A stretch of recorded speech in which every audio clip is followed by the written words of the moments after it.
the Liberty, the Gillette Mustangs. When you look at the current standings, the Omaha Beef right now, the only undefeated team sitting atop the league. They clinched the number 1 seed. They're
will save you lots of money. Warmer weather is here at Abilene Car Sales. Lots of sun into the fun. Abilene Car Sales is ready to help you find that perfect vehicle for summer fun. Add a reliable truck to pull that camper or boat. Perhaps upgrade your current ride to something a little more fuel-friendly. Stop by and save on Northwest 3rd or see our inventory, AbileneCarsales.com, and spring into fun. Time now to scout the opponent as we go behind enemy lines and look at tonight's matchup for Salina Liberty football. Come on!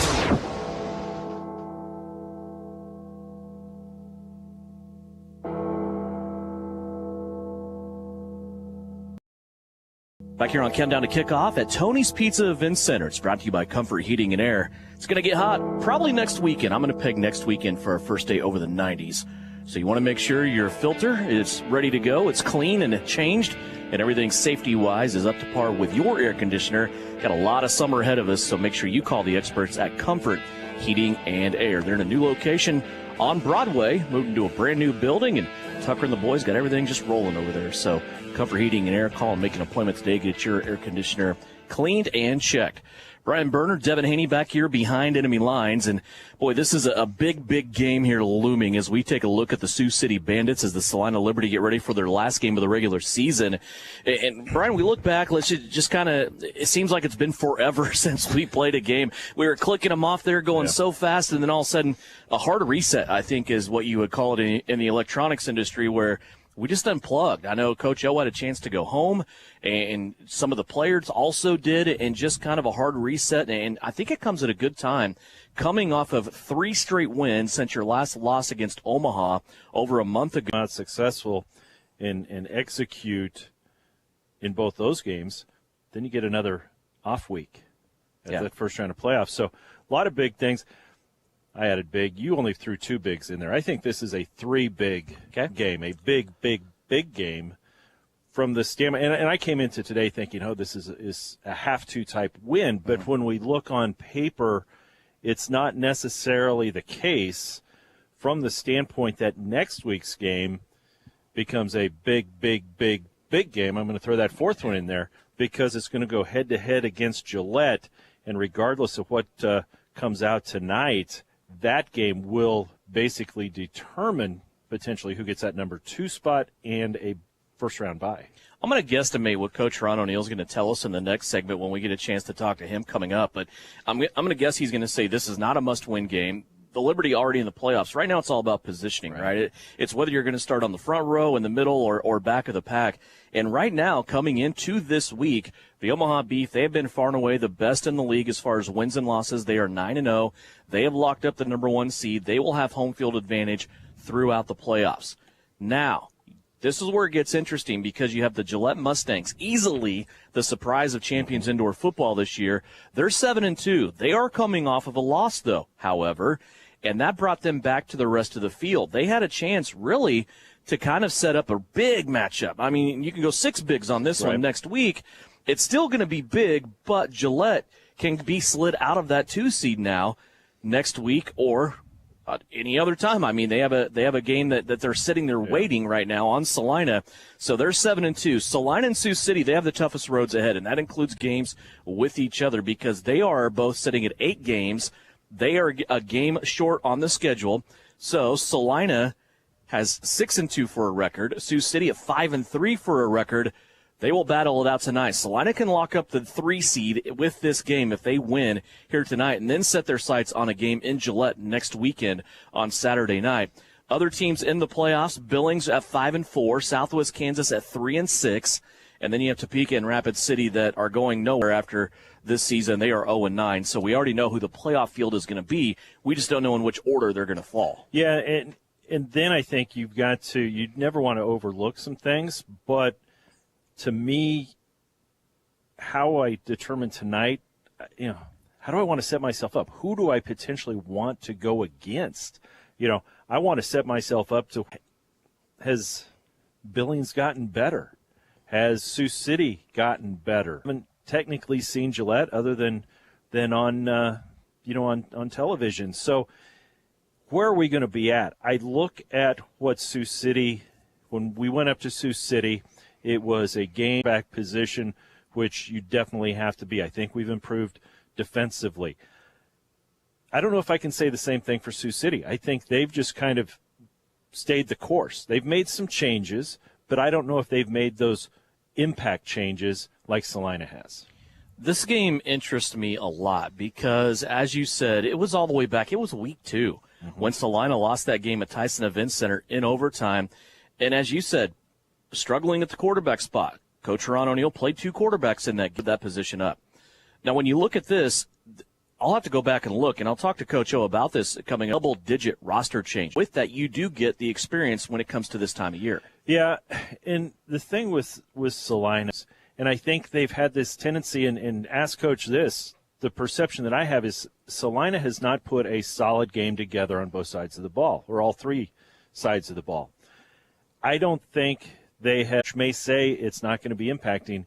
This is a playoff game, in my opinion, because this will lay the foundation going into next week, which truly becomes a playoff-type format. Brian, what do you make about the roster changes? We talked about how he's kind of flipped this roster, and Coach O'Neill and Coach Martinez have done such a great job bringing guys in. And we talk about inexperience because a lot of these guys are young. They have really 0 to no experience between the walls when they come in to this team.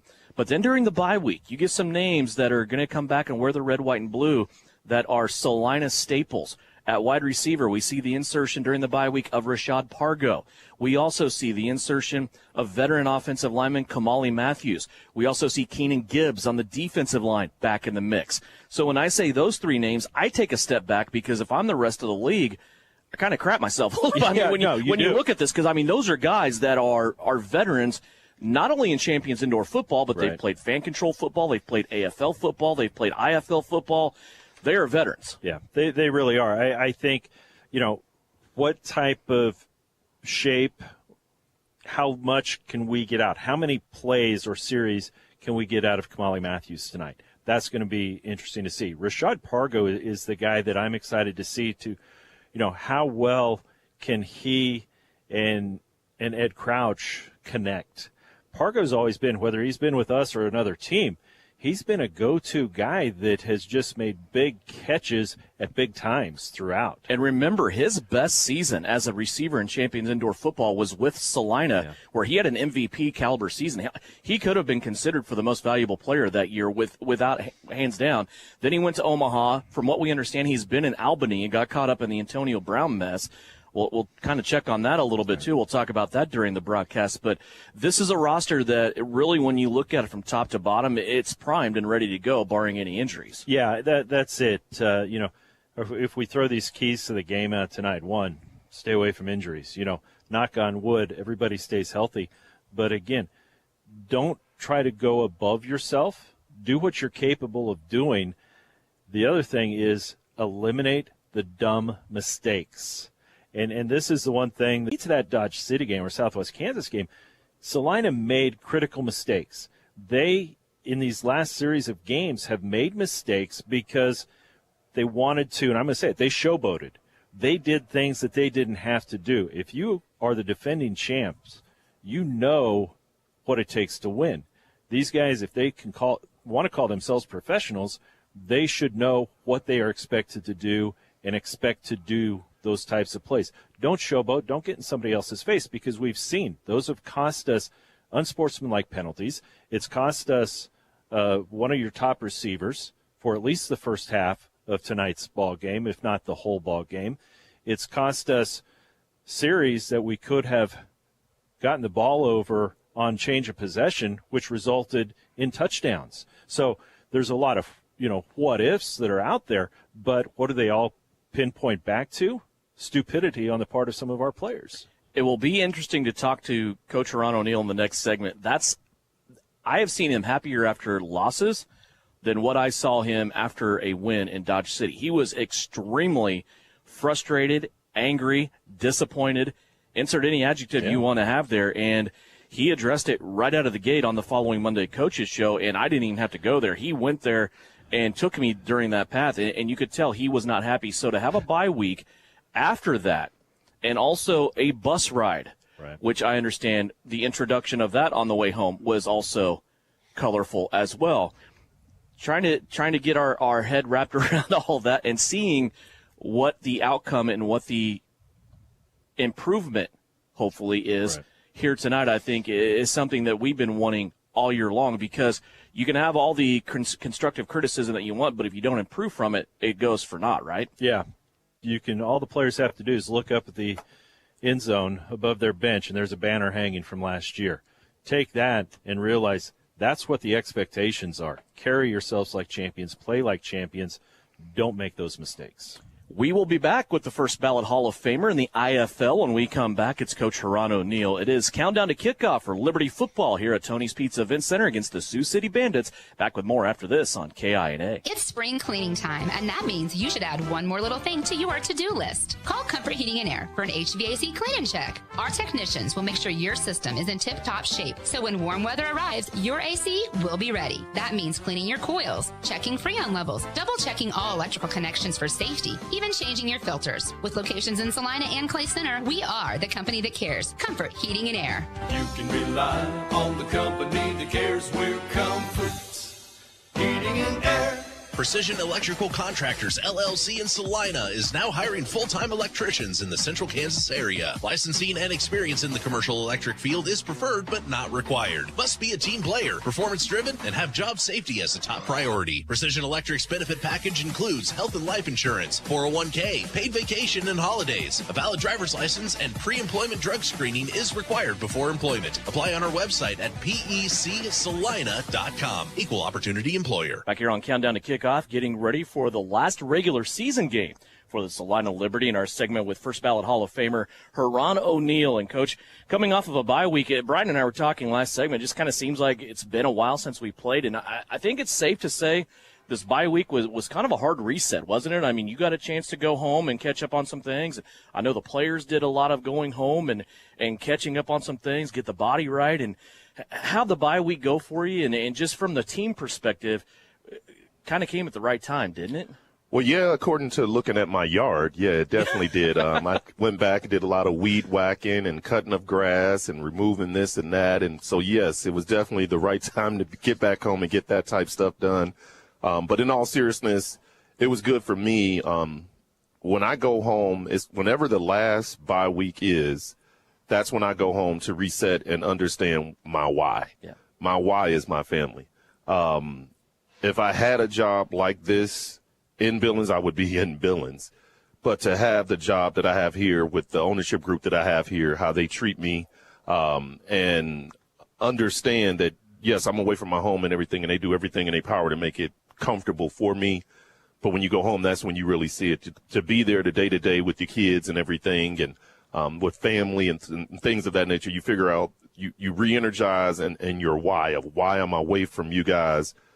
I'm not going to go back to Salina and be on some whatever. I'm going to do everything possible to try to put ourselves in position to win every single football game like I always do, but it's just with a little bit more because you just left home and you have those feelings. And I know I told my players that same thing. The last bye week, I always say the same speech. Go home and figure out your why. Re-energize that why, because when you first got here to when you're going back home now, things have changed and life wears on you and all of those different things. So go back home. You're leaving your kids. You're leaving your wife or girlfriend, fiance. You're leaving your mom and dad. You're leaving something behind to come follow a dream. So make it worth your while you're here and make those people back at home proud of what you're doing while you're leaving. And it's such a long road, right? I mean, between the time you guys get together early March and now, we go through so much. There's so much travel and bye weeks and things of that nature. Now coming off of that bye, you kind of boil it down to you can see everything in front of you, right? You have 2 regular season games left, potentially 3, maybe 2 playoff games left. You can see the goal ahead of you now. It's the light at the end of the tunnel, so to speak. That's exactly what I was getting ready to say. The light at the end of the tunnel was staring you right in the face. Yeah. It's not like before where it was all muddied and murked up a little bit. Now you know exactly what's in front of you. You win 2 games. You're the number 2 seed. You have a bye and you have a home field playoff game in the semifinals. The exact same position we were in last year. So, yes, the turmoil this year was more internally as well as just, how can you say it, players going to different leagues from when we signed them. Mm-hmm. That was the turmoil. It was more internal to me than last year with all the other garbage that went on last year. But 2 very stressful last 2 years here. The thing that I love about it is our veteran ball players who've stepped up, the McCoys, the Tracy Brooks, CJ, D-Trey, Kamali coming back, guys like that instead of me have to tell them something to try to get the team going, they do it. And we call it the Liberty Way. So when we've done a great job of, one, it starts at the top, the ownership group. They give me the expectations of what they want this team to be, far as, how they're going to be playing and what they are perceived like in public and things of that nature. And I trickle that down to our leadership group on our team, our captains. And some of these guys aren't captains. They're just veteran ball players that know how to be a pro. But to have those guys have been invaluable for me, as well as having Coach Martinez to go through all of that stuff, to pound home points that some of these young guys don't understand. You got to look, like I said, to the paper. The last time we played Sioux City, there's 15 players on this roster that was not on that roster when we played Sioux City. So it's a lot of moving pieces. And those rookies are coming from all over, some from other teams. Some are just fresh out of college that really don't know how to be a pro. And it's more so off the field is what I'm speaking on. And, watching film and coming to public appearances, how you come to public appearances, how are you when you walk in the mall? Your language when you walk in the mall, in public, when you're in a big group, understanding that your voices carry. Understand that majority of our team is black. You're in Salina, Kansas. You can't act like you're in the hood. This is a whole different thing, or people can call police on you and things of that nature. So those type things that have leadership that we have has helped us out big time. And I'm glad those guys came back for this year to do what we needed to do and put ourselves in position to try to, push forward in the playoffs and position ourselves to have some home field playoff games. Let's talk about on the field. There's been some issues there. I know you were not happy after the game in Dodge City 2 weeks ago. You come out with a 21-point win, may have played the best second half that you've had all season long, but the extra stuff that was going on, and I know you weren't happy with that. You came right out of the gates on the following Monday on the Coaches Show, didn't give me a chance to bring it up. You addressed it right away. what are you looking for steps for progress between then and now? And was that bye week good for some of the things that might have been said, whether it was on the bus or after the game, to kind of sink in with some of these guys? Well, I think this game is going to be a great indicator. You don't know until you actually put four back into that same environment to see what you get. The things that we did different, we addressed the team on that bus once we got everybody together and everything. And everybody was happy and ha, ha, ha, he. And I was pissed. And I let them know that I was pissed. And we usually do the fade system. And, we did the rookie show for those that were rookies that wasn't there before. We did that. And then instead of doing the fade system, I went right away and I started, letting them know what. Because if you don't tell them what you're upset about, you're just upset for nothing. Right. And I told them, how we were acting out there, all of the, we got to fight everybody. We didn't come here to fight. We came to play football. And I get it. Some people are going to push you and prod you, and it's always the second one to get caught. We need to knock it off. And we hit them in their wallets. So those are the things that I did, talking with some of them. And then we have a player that's suspended now. So having that uncomfortable conversation with D-Watch, that was not fun. That was not fun and was very uncomfortable for myself as well as him. Just to let him know, because this is a thing that we've talked about with him. You have to calm down with the antics. And finally, it caught him. And it's going to not just hurt for the second half of that game. It's going to hurt us for this game as well without having him. So hopefully lessons are learned.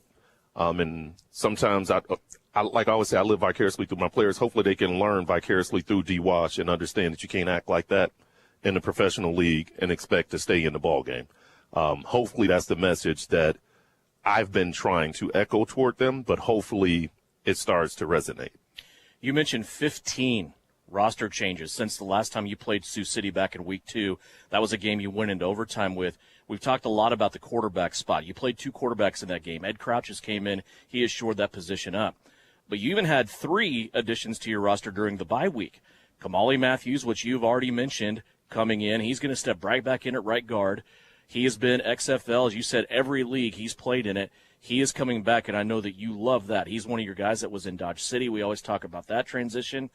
Rashad Pargo, to me, though, is probably the most intriguing because this offense is pretty explosive. Pargo, when he was here in 2019, in my opinion, and statistically when you look at it, it'll back it up, he was the best receiver in the league. If he is anything like he was in 2019, that's going to do nothing but help. And then on the defensive side of the ball, you have Keenan Gibbs here now settling in on the defensive line to help out the league leader in sacks with Travis Taylor. Talk about those 3. Also the mentality of somebody like Kamali who may grab somebody and pull him off to the side and have a conversation. Well, I'll start with him. He's a tone setter, and he's one that he really doesn't do too much talking. But if you, like for the people of Salina, you'll remember him. But come back out and see the new improved Kamali. He's a little bit heavier now because he's played outdoors. You have to be bigger, faster, stronger.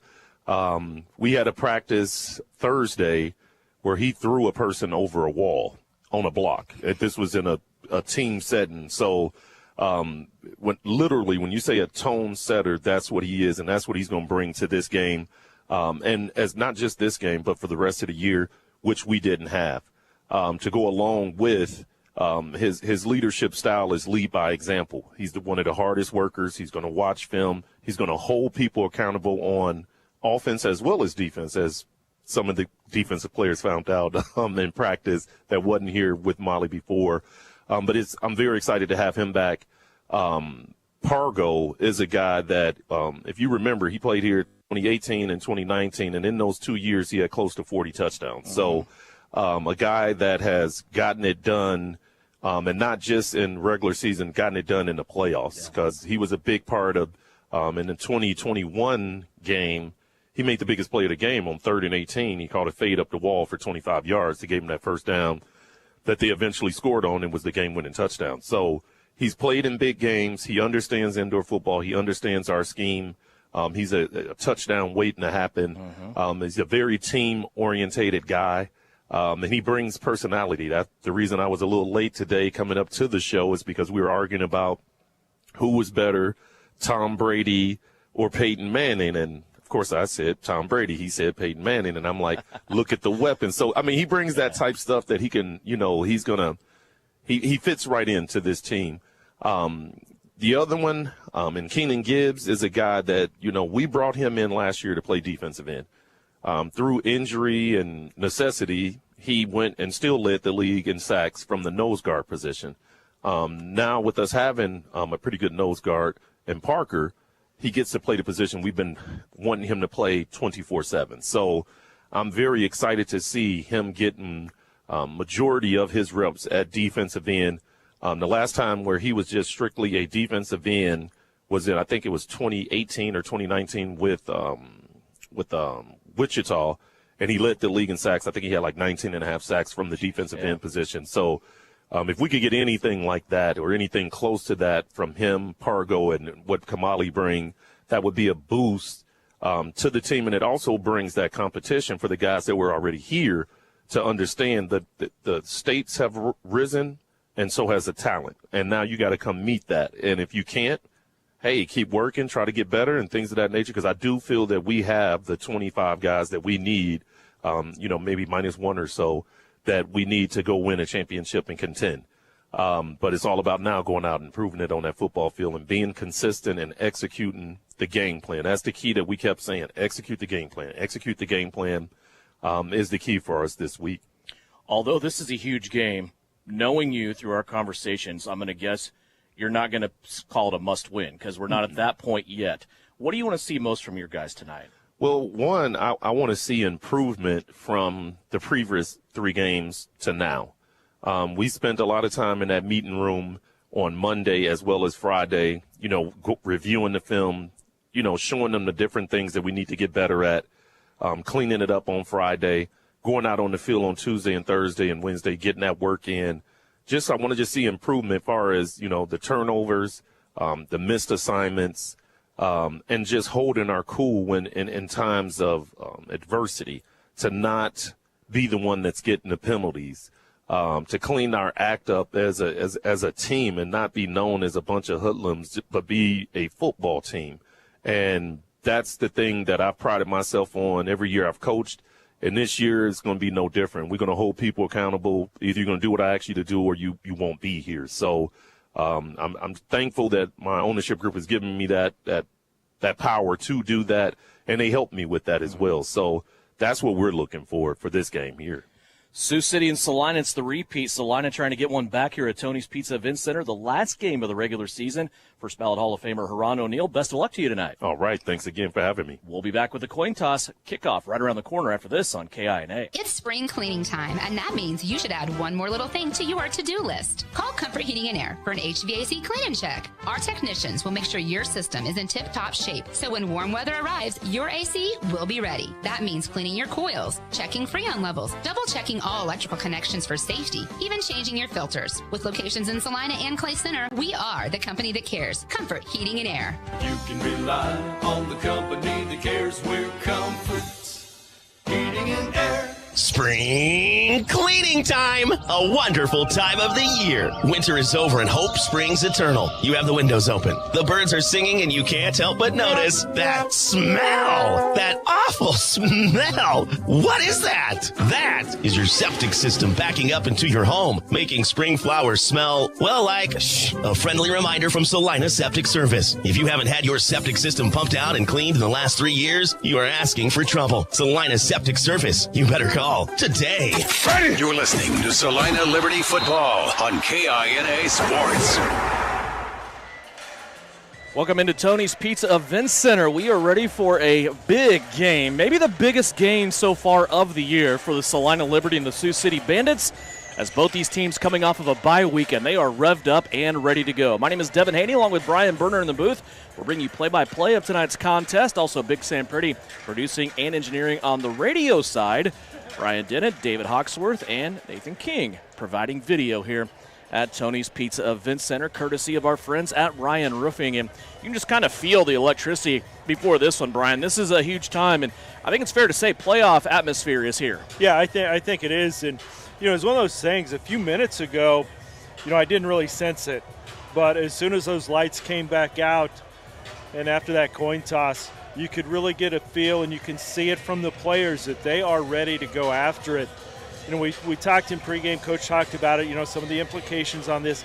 I think right now you're getting down to this kind of becomes more of a rivalry situation. These two teams have always been there. You know, the Bandits are a team that a lot of indoor teams try to emulate as far as the tradition that they've had. You look at Coach Strobing, he's going after win 100 in his career. Yeah. And, you know, when we asked him about that before the contest, he admitted, he goes, yeah, I'm ready to get this kind of off my back. Well, and I told him, let's wait one more week. So we'll see what happens. Salina has won the toss. They'll kick off, which is a little bit different than something we've been used to these past few weeks. It really has, and we always talk about that quick change around halftime, right? You want to end the first half with a score, begin the second half with possession and a score, and that's what Salina has a chance to do. But we got a lot of football between now and that halftime break that, of course, we will take here. Sioux City comes in. This is a team that is just kind of, again, it's a staple of Champions Indoor Football. I think right now, when you look around the league and you look at the 8 teams, you put 3 on a pedestal, and it can be in any different order of what you want to have them on any given year. It's always Sioux City, Salina, and Omaha. This year, standings-wise, Omaha has already locked up the number 1 seed. They have home field advantage throughout the playoffs. They are 9-0 with that number 1 seed. Gillette is 7-2. Salina, 6-2. Sioux City, 5-3. Billings at 5-9, Southwest Kansas at 3-6. Now, when I give you those standings, you'll notice that Salina and Sioux City are the only teams that have not played 9 games so far. They are sitting on 8 games. So these two teams have their work cut out for them in the last 2 weeks. Salina has Sioux City, of course, here tonight. Then they will travel to Gillette.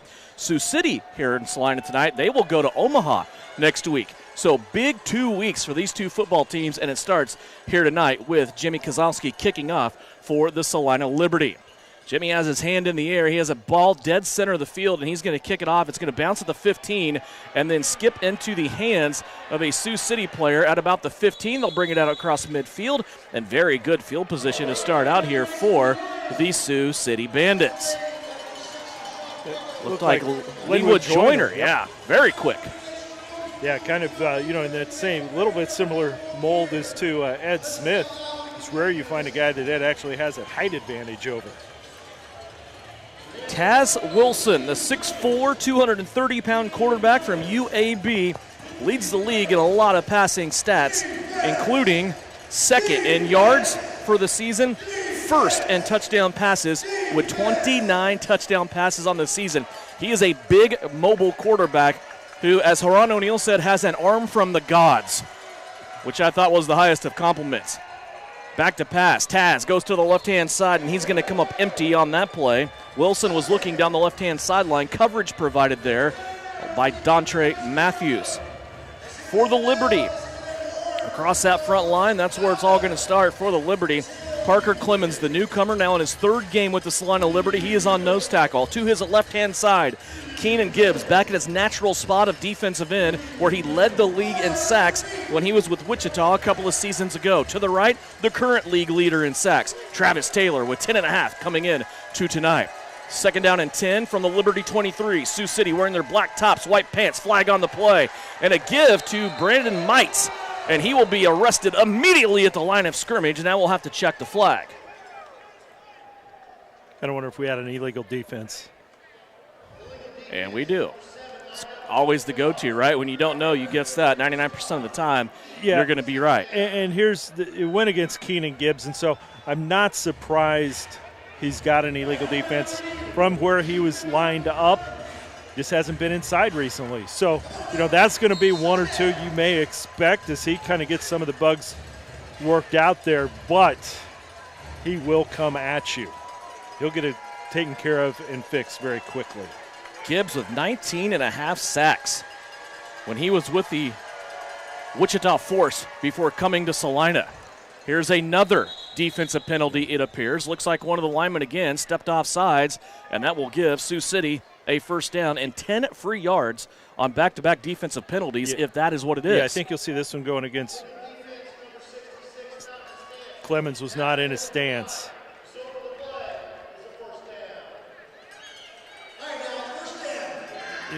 Again, it's going to be one of those things. That one, I think you could have reason to say you just weren't where you needed to be.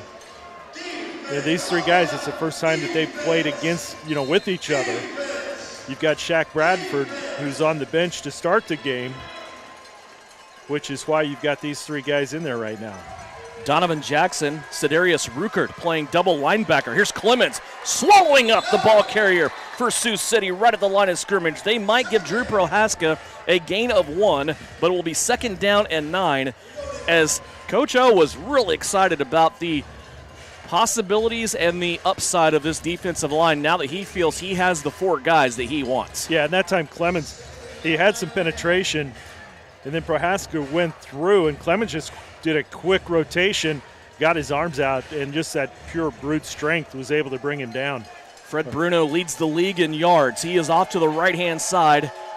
Now he'll go in motion and go left. He'll join Braden Mites. Wilson back to pass, under pressure, hit as he throws, but he gets it off to Prohaska, will move his way inside of the 5-yard line. Travis Taylor that time putting all the heat on Wilson from the backside, but a timely pass from Wilson out to Prohaska, who will move it inside of the 5-yard line. It'll be 1st down and goal for Sioux City, sitting at the Salina 1-yard line. Yeah, just about a half a step away from having a sack that time, but quarterback was able to get that ball off as he was going down. And Prohaska able to get to the 1-yard line. So Sioux City doing what Sioux City does, just working that ball down the field.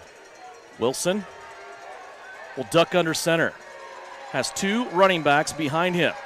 He will give it to the first one through. Looks like they mishandled the football, and it's going to end up in the hands that time of Braden Mites, and Mites was stood up at the 1-yard line. I thought for a second that ball might pop loose. Again, this defensive line for Salina being tested here. Salina has some good tackling defensive backs as well. C.J. Jones, the defensive back from Clemson, he sticks his nose in there on running plays such as this. He'll come out in coverage on the left-hand side of that Liberty defense. He'll take Brandon Shepard. Wilson under center, big movement up front. This will be probably on Salina once again, as it looks like 2 of the 3 defensive linemen came across the line of scrimmage. This will give Sioux City about a length of a football towards the goal line, as it's the 3rd defensive penalty against Salina's defensive line on this opening drive. Yeah, 3rd penalty in the 2nd on Parker Clemens. Got a little over-anxious, made contact. Wonder if Taz Wilson is doing something when he is waiting on the snap to throw them off that they will have to adjust to. Football right at the goal line, 2nd down and goal. Backs in the eye once again. It is going to be over the top for Drew Prohaska and a 1-yard touchdown run for Sioux City. They're on the board first with 10-12 left to go here in the opening quarter. Opening drive results in a Bandit touchdown.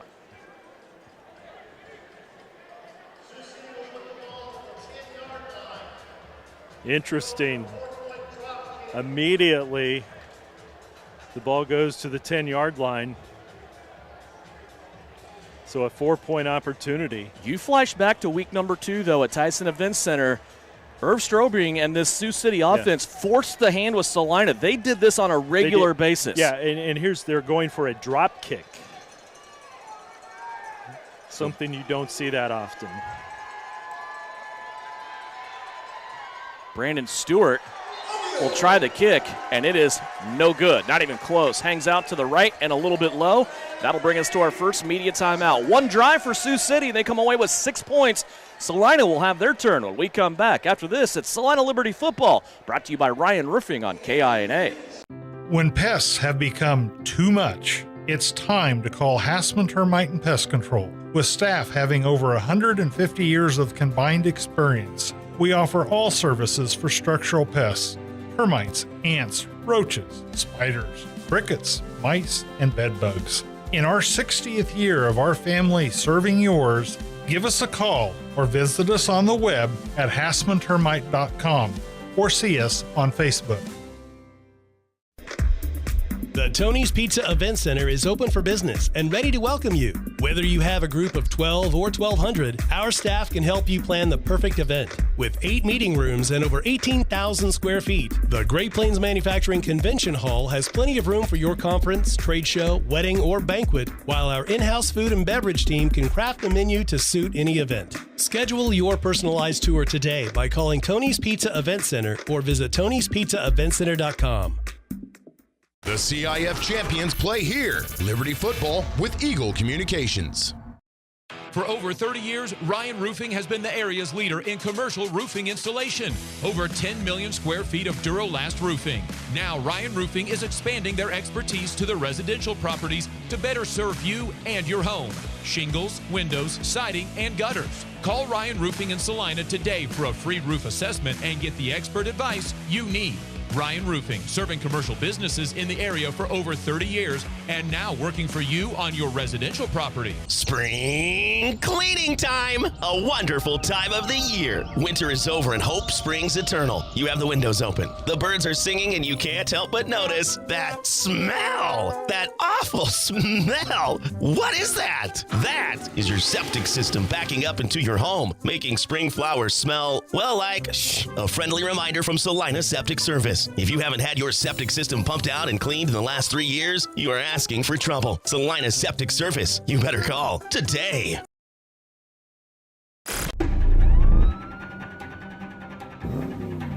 There's a career for people on a mission. There's something for people who want more than a job, for those who have purpose, for those who want to meet challenges head on. A career for those who want to serve others and protect the innocent. For those who have high standards and want to be held accountable. This uniform, this badge, is earned. Visit khpjobs.org to learn more. Come back. Yeah, this whole series throughout the years has always had just some really entertaining contests. When have we seen a lopsided game between these two? I don't know if we ever – I mean, I'm sure there's been one. But I can't remember at times what I did last week. So but it's just – this is one – I don't know, do you call this a true, one of those down-home rivalries? But I think this is a matchup where you have so much respect for both teams against each other. Brandon Stewart, one of the 3 Brandons on this roster, getting ready to kick it away. He's going to left foot it, and it's going to take a high bounce to Tracy Brooks at the 8. Here comes MVP to the 15, makes a cut 20, across midfield to 25, and he will give the Liberty really good field position at the Sioux City 21-yard line. Such a weapon is Tracy Brooks. Not only is he leading the league in rushing and also yards per game, but he is also second in rushing touchdowns and 4th in offensive yardage. Oh, by the way, he's also a weapon on kick returns. Yeah, he is. Now, I want to give a shout-out and some respect here. Lenwood Joyner was the guy that had that good return for Sioux City on the opening kickoff. He's also the guy that just made that tackle that probably kept Tracy Brooks from running that thing back. Maybe giving up 100 pounds. Yeah, exactly. Linwood comes in at $145. Here's Ed Crouch out to the right-hand side. Wide open is Mo Strong. Mo down the right-hand sideline, leaps into the end zone, and it's a one-play scoring drive from 21 yards away. Ed Crouch to Mo Strong, and this game is tied at 6. Great call. Mo Strong, not probably what Sioux City was expecting. Not what I was expecting. You kind of think, okay, first play, we're going to go Tracy Brooks. Mo Strong was wide open, was able to kind of tightrope along that wall and basically went airborne. No need, but went airborne the last 3 or 4 yards to get that into the end zone for the touchdown. Jimmy Kay coming out with an opportunity now for the point after to give Salina a 1-point lead. Jimmy Kozlowski was robbed of a Special Teams Player of the Week award after the game 2 weeks ago, Southwest Kansas Storm. He went 7 of 7 on extra points and 1 of 1 on field goals. The kicker on the other side of the field, who also played very, very well that game, and Dylan Burkhardt, did not do as much as Jimmy Kay. Somehow he got Special Teams Player of the Week. Jimmy does miss this extra point as I say that, so we stay tied at 6. Yeah, you built him up so much. Sure did. Put that just a little bit wide, so tied at 6. Both teams, one possession, get the ball into the end zone. Salina did it a little bit quicker than Sioux City did. And really both teams started out about the same position on their kickoffs. Yeah, Sioux City with a 24-yard drive. Salina with a 21-yard drive. Just took Sioux City a few more plays to get there. 8:06 left to go. Your other games tonight in Champions Indoor Football as the regular season is winding down. Billings is at Rapid City to play the Marshalls tonight, and Southwest Kansas in Topeka to play the Tropics. 8:06 left to go here as we are underway in the first quarter. Glad you could join us here on KINA, 910 AM, also 107.5 FM locally. You can also listen along, 910KINA.com on the web, and of course, live stream video on the Champions Indoor Football YouTube page. I don't know if we've said this yet, but thank you to Francis Flax and the ownership group. I can read these jerseys Salina's wearing. We can read. These are nice tonight, and they're going to be auctioned off after the game. Special camo type unis with a dark blue number trimmed in red. Jimmy K will kick it off. It goes down the middle of the field. It will be Joyner again for Sioux City. Angles off to the left, has some space on this one as well, all the way to the wall, and he gives himself up at about the 18-yard line up against that barrier. And again, a short field here for the Sioux City Bandits, as really the difference in the game right now seems to be Linwood Joyner for the Sioux City Bandits. He's a weapon. Yeah, on both those kickoffs that Jimmy Kozlowski's had, he's just not getting that last extra hop that he did out at Southwest Kansas. Needs to get that ball just somehow adjusted a little bit more to get that kick where it goes back and over, because Joyner both times has been able to run onto it, get that momentum. Not a big guy. He's able to find those small holes and get some substantial yardage. First down for the Bandits. They will start out the Salina 18-yard line. They come to the field. It's DeGerlis Reese at the center spot. Reaches down, grabs the football, and it's a run out to the left-hand side that goes nowhere. And again, seems like that Salina Liberty defensive line, if they're not jumping off sides, they're making plays. Yeah. And that time, a quick handoff. Joyner was able to get there. Pounced on real quickly by the Liberty defense. Made a great adjustment in sliding over and really threw him for a 1-yard loss. Second down and 11 now. Backed up to the 19-yard line are the Bandits. They will go 4 wide with their 2 slot men in motion. Fred Bruno and Joyner. Wilson looking, wants to go to Bruno, puts it way up high. Coverage provided that time by the Liberty's linebacker, Donovan Jackson.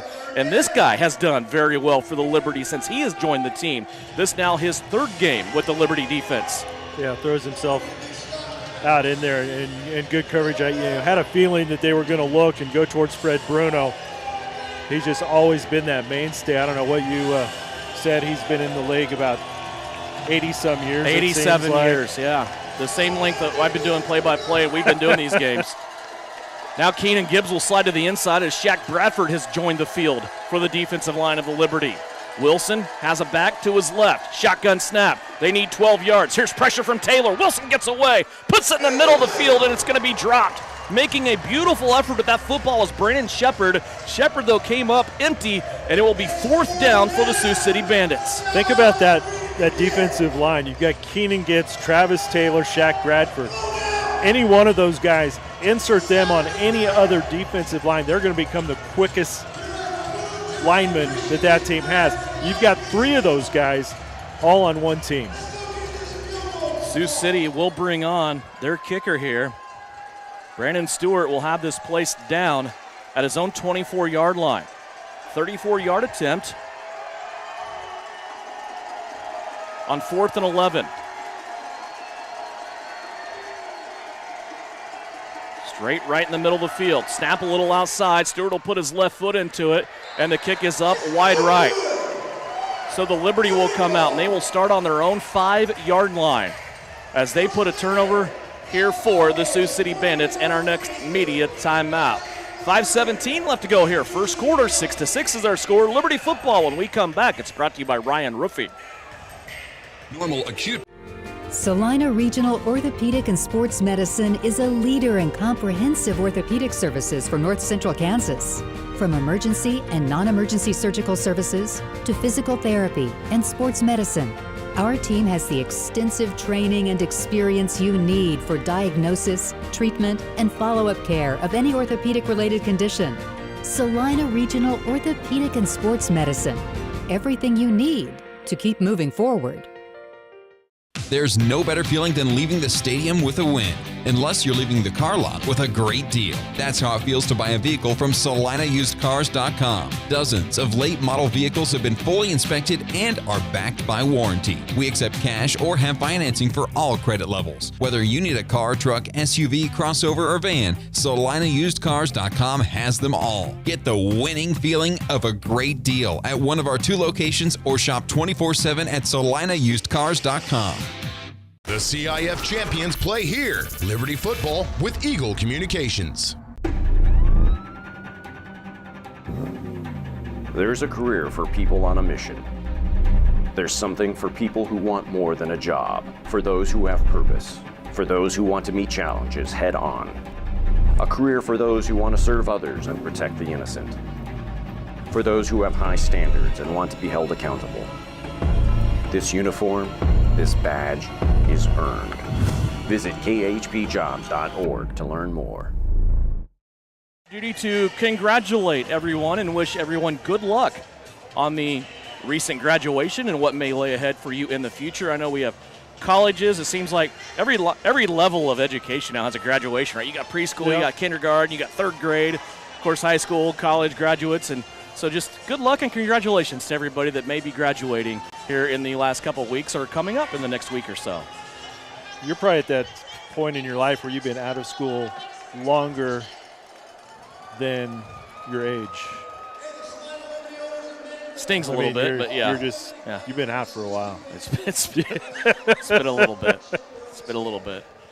Can you even remember your graduation? I couldn't remember my graduation the morning after. Yeah. Well, so that was a problem. 6-6 is our score. 5:17 left to go, first quarter. Sioux City all decked out in their white pants, black jersey, some slick black numerals outlined in red and white. Of course, that black helmet with the Sioux City Bandit logo on the side. Sliding in their red pants, camo jersey. They'll start out with an empty backfield. 4 wide receivers. They go back to Mo Strong quickly. Mo already with his 2nd catch of the night. This goes for 4 yards. He got the first pass of the game that ended up in a touchdown from 21 yards away. 2nd 6 coming up for Salina. Classic looks by both teams. Best jersey so far this year, though. I got to say, Topeka's color scheme was good. Yeah, was good. This though is the best matchup. I like Sioux City's all black kits. When they go black pants and this top, those are money. Here's Tracy Brooks. He's going to sprint off left-hand side, trying to run behind Kelvin McCoy. Not a lot there, though, for Tracy. Maybe got a half a yard. Yeah, and you look, who are you trying to run into or around? 6'4", 270, Mr. Claude Davis. Yeah. Not many people, Tracy's an MVP, but not many people have a whole lot of success trying to run through a guy like Claude Davis on the defensive line. And it's Claude Davis, it's Drew Groenhagen, it's Dejon Emery. I mean, it's those guys, as we say. They are studs. 3rd down and 6 now for the Liberty. They'll load up on the right-hand side. All 3 receivers on that side. Brooks in the backfield. Now he'll leak out. Crouchshell wants to go long. It's going to be caught middle of the field by Anthony Love. Anthony Love out to the 19-yard line. He is going to have on the play a gain of 10. What a throw by Ed Crouch. Yeah, Ed put that right on the money, and I think part of what helped that out, you had Ed Smith getting a good break on Xavier Spann going deep. Had Crouch put that, I think he could have led Ed to the end zone, but that kind of freed some stuff up. He had to put it on the money, but he was able to be successful and get that first down. We might go back after the game and look at that as one of our top 10 plays, most impactful plays of the game. Pitch out Tracy Brooks, left-hand side again. He is swallowed up. Boy, this Bandit crew on defense, they are tough up front. As they come storming in that time, they were led by Carlton Watkins, one of the defensive backs for the Bandits. Also, of course, the usual suspects of Zach Slugger, Dejon Emery, Claude Davis. One inactive that we were kind of hoping to get a chance to see for old time's sake was Mr. Ben Peaster. Yeah, former Salina guy back with the Bombers. 2:46 left to go, still tied. 2nd down and 10. Crouch bobbles the snap out of the shotgun, still gets it into the belly of Tracy Brooks, and Brooks will get ahead for about 4 yards. Again, grabbing the shoelaces. That time for Sioux City was Dejon Enright. 3rd down and 6 coming up. That time Tracy had a little bit more momentum going into that run, was able to make one quick cut. Went left, cut back right, and was able to get, like you said, about 4 yards on that. Kelvin McCoy, the southpaw center, reaches down, grabs the football. Lecky Tapa to his left. Good friend, an old friend, I should say now. Kamali Matthews back in a Salina jersey to the right. And a timeout called by Salina. And we will keep it right here. 2:05 left to go. First quarter. We mentioned some other games tonight in Champions Indoor Football. Billings is at Rapid City. Billings trying to hold on and strengthen that foothold right now on the 5th spot in the standings. And then Southwest Kansas playing at Topeka in a game that Southwest Kansas pretty much in that last playoff spot. They can't slide down. Topeka looking for their first win. Kind of the battle of the Powder Blues. Yeah, you talk about color.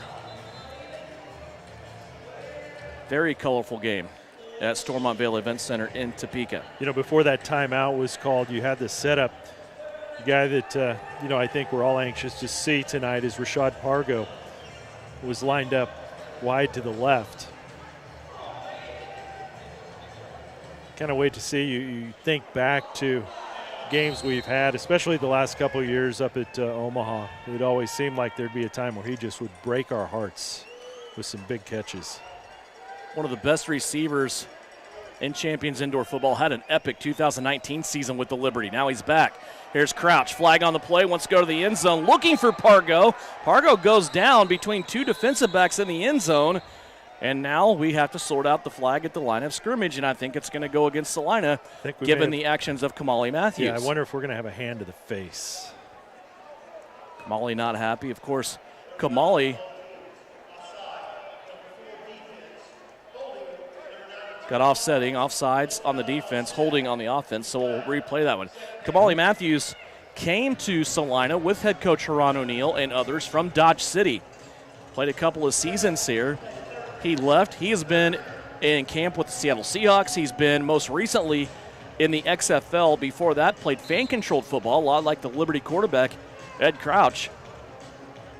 But he says he wants his championship. He was not here in 2022 last season when Salina won their ring.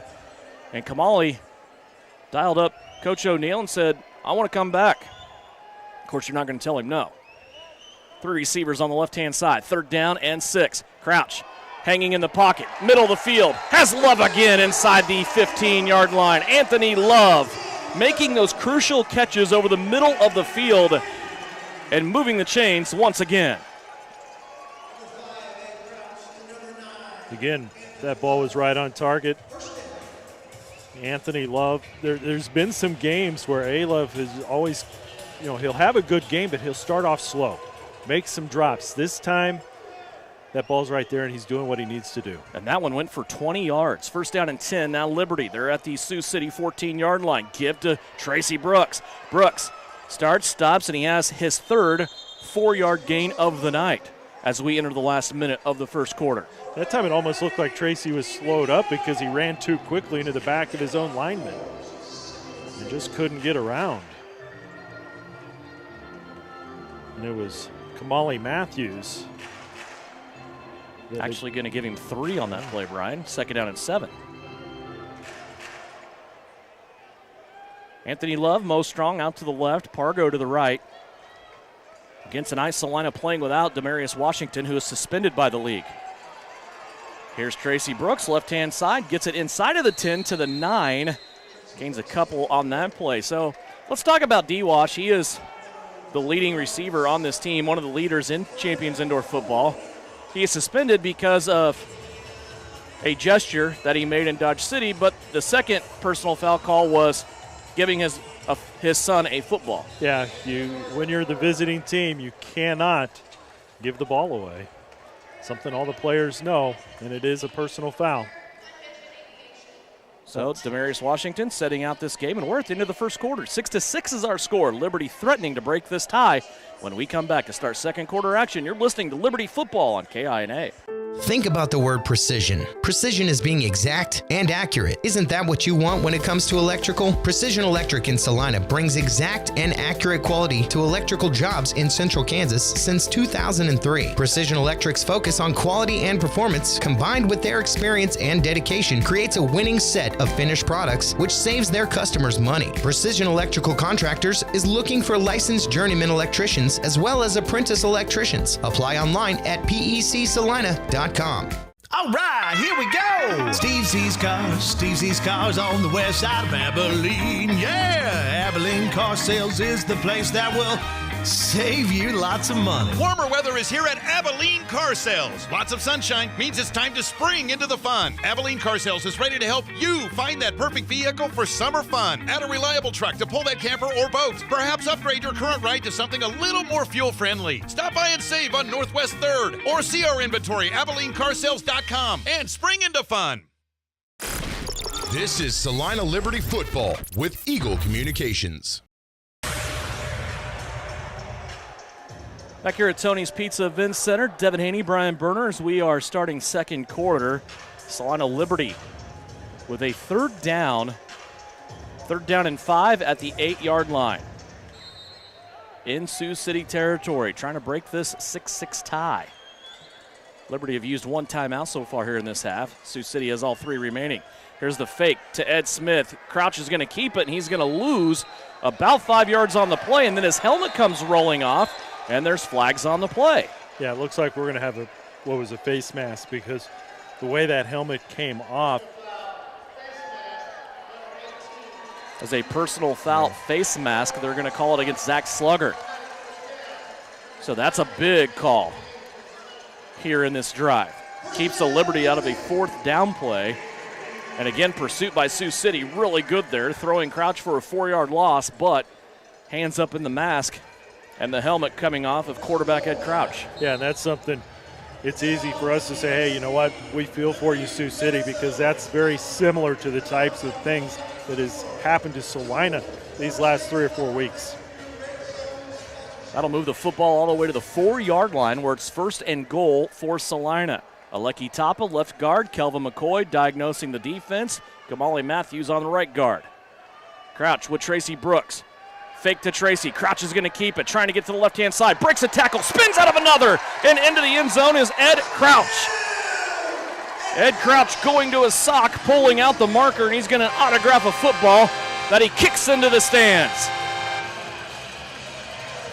Got some height on that one. 12-6, Liberty. Now, a year ago, you gave Tyree Adams the nickname Houdini, which stuck. That was a Houdini-type play. It looked like Ed Crouch was wrapped up and going to be brought down at about the 2-3 yard line. He was able to spin somehow, second effort, get that ball into the end zone. 1 passing, 1 rushing touchdown for Ed Crouch. Back to the 10-yard line is Tracy Brooks on a knee. He's awaiting the snap from Kelvin McCoy.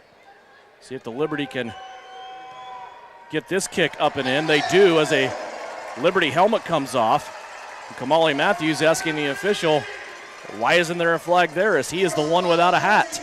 The kick goes through, and Salina is up 13-6.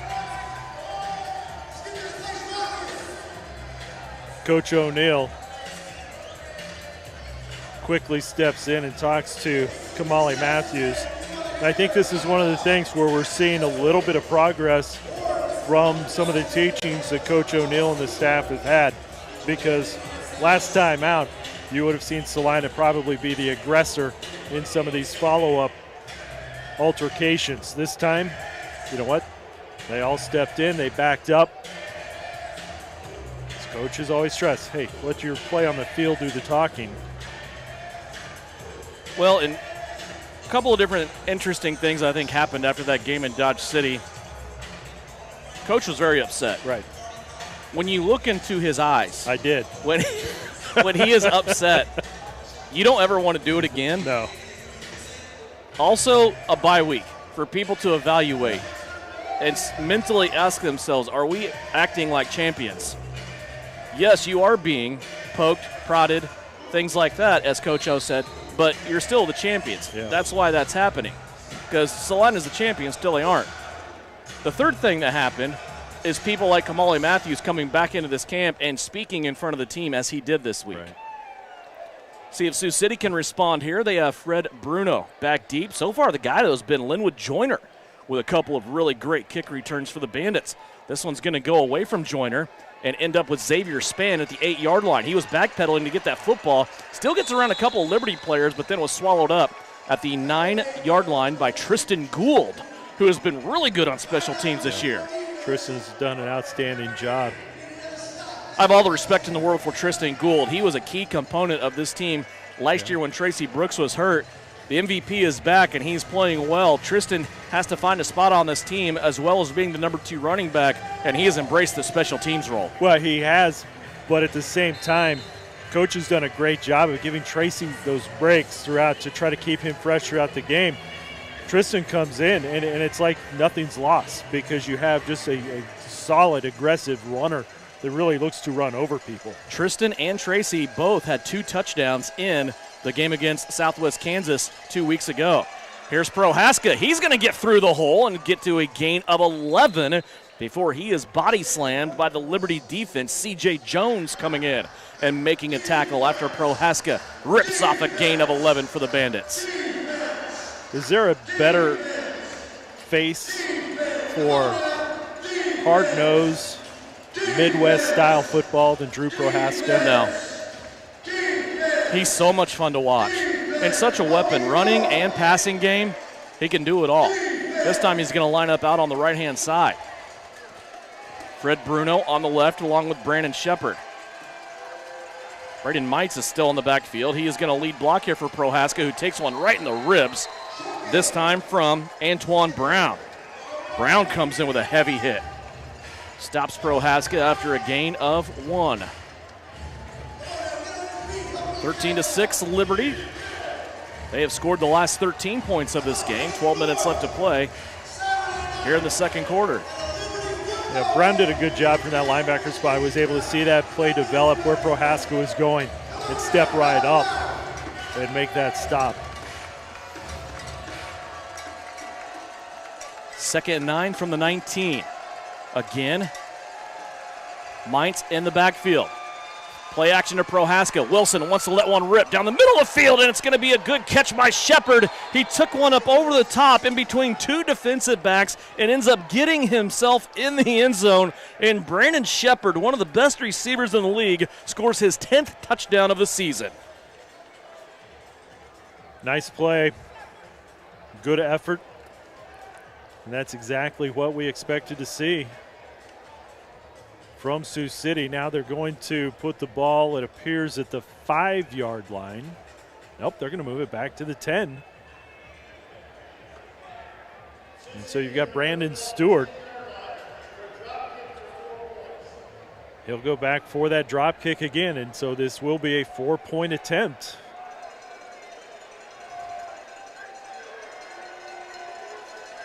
Liberty crowd getting into it here. Drop kick is up, and it hooks off to the right. So 0 for 2 on that play. 10:36 left to go. We'll keep it rolling here at Tony's Pizza Event Center. Liberty hold on to a 1-point lead. And really it looks like when you've got the guys with the speed on that outside, look at last season especially, Shaq Bradford did a great job of going in and blocking kick after kick.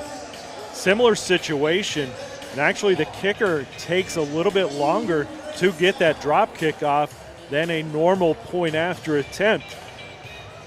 You get Shaq on that outside, get him to come in. Could see something fun happen. 10:36 left to go here in the second quarter. Good game so far. We thought it would be coming into this. You look statistically up and down the league leaders, there are some studs in this one game here tonight. Tracy Brooks still sitting on 98 career touchdowns. 2 away from that magical 100. What's the leaner bet here? Is it Tracy Brooks getting 100 touchdowns or Irv Strobring getting his 100th win tonight? Well, somebody's got an opportunity. Right now, I think it's a 50-50 thing. A couple of really interesting milestones. Let's just hope they both aren't successful tonight. How's that? Tracy all by his lonesome back there in the end zone. He does have a wave in front of him, but there's nobody between the 25 and the goal line here for the Liberty. See what Stewart can do here with this football. He shaded it to his left for the approach. His kick is up, and it's a sidewinding kick that looks funny. It's going to die about the 10. Brooks is going to get it at the 8, and Tracy angling to the right can only muster about a 4-yard return out of this. That ball was beautiful off the left foot of Sioux City's kicker, Brandon Stewart. Yeah, at first I thought it had an opportunity to actually hit the wall or go over on a bounce, but then it kind of kicked back into play. Tracy picked it up and ran into Mr. Xavier Spahn, who was there for the tackle at the 13-yard line. 10:28 left to go. Liberty out on the field. They will try to answer what Sioux City had just done on their drive. 13-12. It's a 1-point lead for Salina.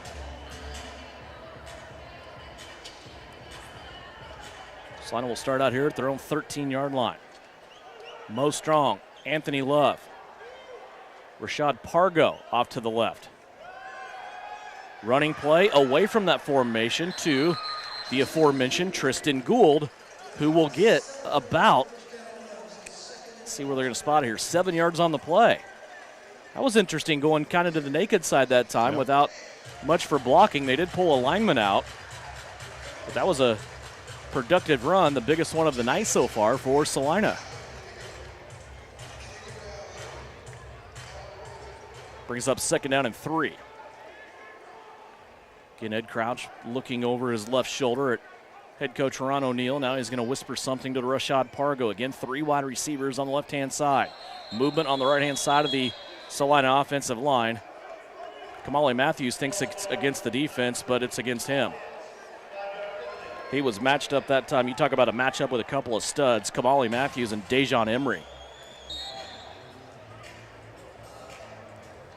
You think part of this indoor game just a little bit quicker on some of those snaps? Yeah, maybe. I think the tempo is from what, conversations with guys, and it is a quicker game. Of course, Kamali's been playing in the XFL when his season wrapped up. He gave the call to Coach Ron O'Neill. That took 5 yards away, now makes it 2nd down and 8. Ed Crouch in a Shark's tank. He has to spin out all the way back to the 5. Now he's going to let one rip over the middle of the field. Mo Strong had it, but then got hit on his spin. Coming in, making the hit that time was Xavier Spann, and there's a flag on the play. We're going to have a holding against Salina. Yeah, those front 3 were trying everything they could to protect their quarterback, as that was a big-time rush by those Sioux City defenders up front. Holy cow. Yeah, Kamali Matthews with the hold. He actually had gotten his player down on the ground, and Kamali kind of stepped off out of that play, but then his player got back up, and that's when Kamali went in and grabbed him back, and so I think that's when the flag came out for the hold. So now Salina, after having a 2nd down and 3, all the way back to their own 7-yard line. 2nd down and about 16. Crouch finds an open portion in the middle of the field, runs around the pass rush, gets back to the original line of scrimmage, and ducks out of bounds at the 14. He was escorted there by Xavier Spann. Defensive coordinator for Salina, King Lobin. Marlon Lobin, very, very upset. Yeah, he's one of the more animated defensive coaches you'll see in this league. 3rd down and 10 now. After Crouch gets back some of that penalty yardage from the last penalty. They still have to recover from the first one before that. Here's Crouch. Wants to dump it off. He goes to Tristan Gould, who drops the football. Wouldn't have gone for much anyway. Tristan would have been dropped after about a yard or 2.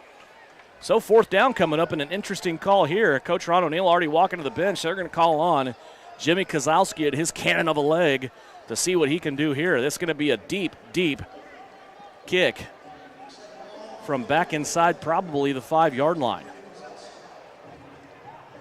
7:23 left to go. Clock continues to run. Sioux City looking to get the football back, trailing by 1.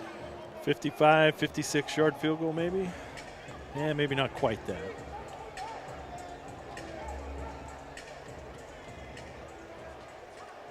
They're going to put it down at the 5.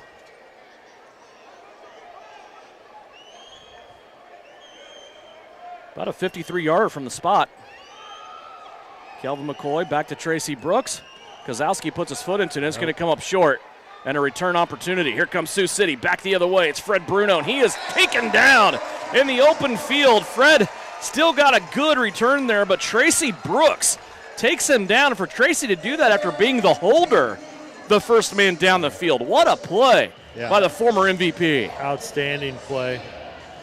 Boy, Fred had a head full of steam as he was coming down the field. That was an excellent open field tackle. Yeah, you can call it a shoestring tackle because Bruno was ended up having to look around because his shoe was ripped off.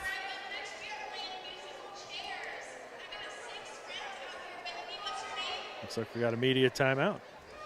Okay, we'll take it. 90 seconds. Back with more Salina Liberty football with the Sioux City Bandits after this.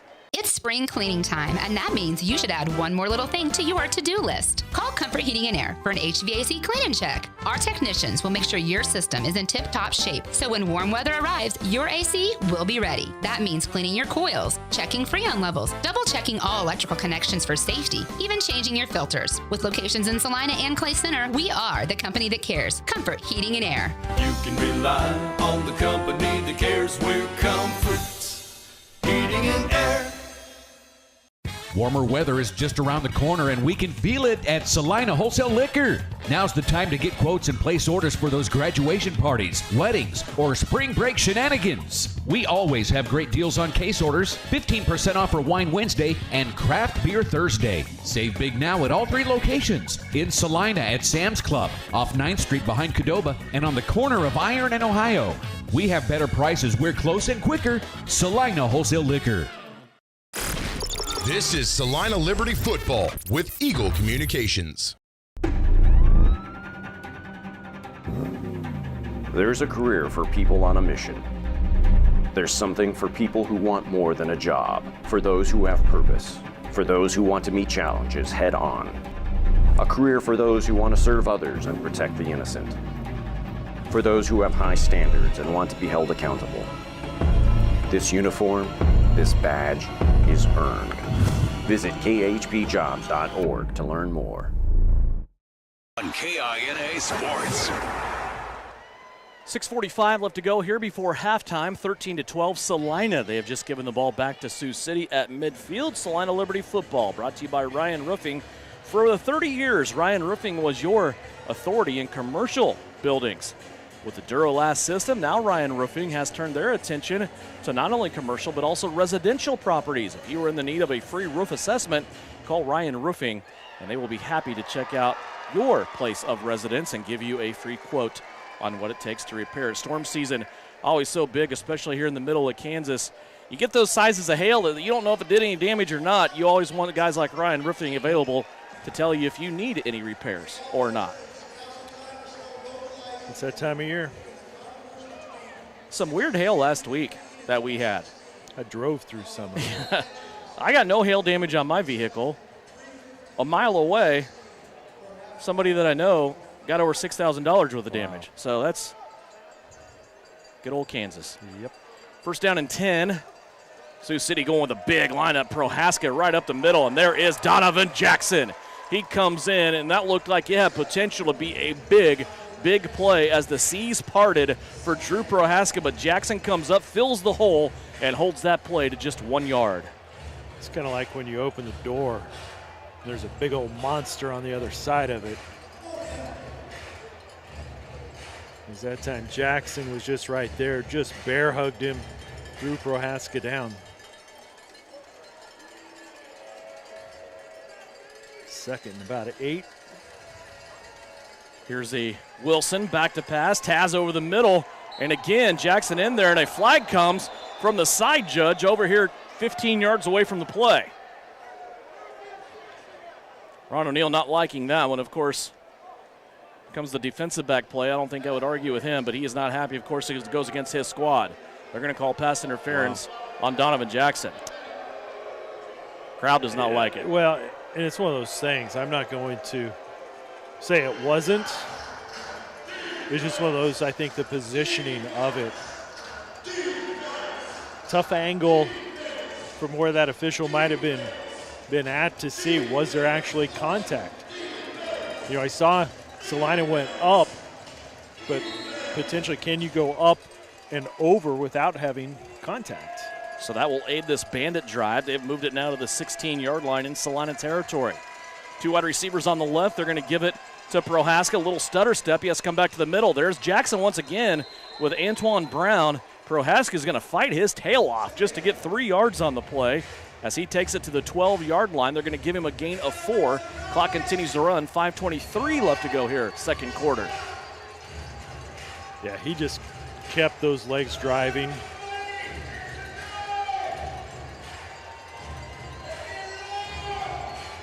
Great hard-nosed runner. Second down and 7. Football sitting at the Liberty 12-yard line. Bruno in motion. They're going to load up on the right-hand side. Wilson rolls that way. Lots of free space in front of him, and he's going to go all the way to the end zone. Taz Wilson gets his first rushing touchdown of the game. And Sioux City back out in front. Or are they going to call him short? Yeah, there looked like. Oh, finally got it there. Yeah, it looked like Antoine Brown, when he realized that it was a quarterback keeper and he was breaking loose. He was trying to come out of the end zone, and it looked like Brandon Shepard had wrapped him around, and it should have been a potential holding call because it kept him from making that progress up to get into play to try to make that stop. But to no avail. Points on the board, 18-13 now. Potential 4-point drop kick number 3 now coming up. Stewart's going to try it. And misses off to the left. Our score remains 18-13 with 4:47 left to go here in the second quarter. They're sticking with that 4-point opportunity. Yeah, I don't know how much. I've not watched enough of their games throughout to see if that's something that they've always continued to do, but kind of with the offensive weapons that they have with the Prohaska, his ability with the Bruno. You know, some of those guys, I think you put that ball at that 5-yard line, your odds are going to increase to at least get the 2 points. Am I the only one that, I guess from the 5, that'd be 3 points. when you say drop kick, I can't help but to think about Doug Flutie. Doug Flutie, yeah. and it's, you know, it's something that we've seen in years past, not during game situation, but that pregame routine. Jimmy Allen was always one. The last thing that he would do during his pregame routine would be to take a drop kick, and he was pretty successful with it. And got one in a game. Yeah. Coach Ron O'Neill let him go out and do one in a game. He was 1 of 1, I think. Yeah. So it, you know, obviously, you know, Sioux City, Coach Strobing, they know more than we do. A lot of people know more than we do. But, you know, as far as the consistency and the success rate that they, you know, usually have with Brandon Stewart trying those, I'm just kind of shocked in a game like this, especially when you're potentially could be chasing some points. I'm with you. I mean, they're not doing it because he sucks at it. I mean, Yeah. they've seen, they know his capability Right. of doing it. So just unfortunately for him, he is 0 for 3 so far. 5-point game, 18-13. Stewart will put his left foot into this one. It's going to put Tracy Brooks 2 yards deep into the end zone where he catches it off the hip to the 5, to the 10, 15, 20, dragging a Bandit. And he's going to come out to about the 24-yard line. With the tackle on the play was Beard, the middle linebacker for Sioux City. 4:38 on the clock. Now Salina chasing Sioux City as they're down by 5. Yeah, great opportunity here. Yeah, probably a little bit early. We still got potentially a few possessions coming up here, but remember, Salina will get the ball to start that second half, so if you can kind of go in and, it's key. You want to get some points on the board before you go into halftime. Try to get that double-up opportunity. Coming up at halftime, we'll revisit a conversation we had at the coaches' show with associate head coach Jorge Martinez. You want to tune in Precision Electric halftime.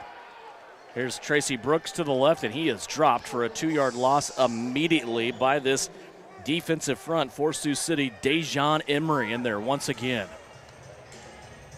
I think every football coach around the nation, no matter what level, how many people are on the field, they would all take a Dejan Emery. Oh, yeah. Yeah, he's, even from this high up, the man is put together. Puts Salina in a hole here, 2nd down and 12. Crouch back to pass. Thought about running. Now he fumbles the football. It's going to be poked out, but he picks it up. Now he's going to get that yardage back and then some. 15, 10, 5. Ed Crouch has just turned a fumble into a touchdown. And once again, pumps it into the crowd. Ed Crouch does the amazing once again. All right, got the football poked out of his right hand as he was trying to scramble, went back, picked it up, and then turns it into a touchdown from 26 yards away. All right, Houdini's taken. Who's the second best escape artist you know of? Because that's what Ed Crouch has got becoming. How many times, think about this, you see something, a lot of times you see it on a kickoff where it's mishandled. Something goes wrong, but then suddenly the tide turns and that becomes a take it to the house type play. It was a good job by Ed Smith, too, down in that corner, who was able to put on that last block without a hold. Going for extra points here, trying to go to Mo Strong on the right-hand side. Trying to go for 2. Carlton Watkins, it looked like, was the one that knocked that ball away. So good play by Sioux City. So again, we're back to a 1-point game. This time Salina retakes the lead, 19-18, 3:31 left. So as we said, a lot of time left. Each team's going to have a few more possessions. So now it's up to Salina defense, see if they can get a stand. I don't think, we had a field goal that went wide. Salina started the 5s, but really we haven't had a defensive 4-and-out type situation really by either team yet. Yeah, both teams have missed long field goals, which we equate to punts, really. Right. But nobody that has gone for it on 4th down and turned it over on downs, so to speak. 19-18, 37 points, with one more on Salina's side than Sioux City's side. 3:31 left to go here before the intermission break.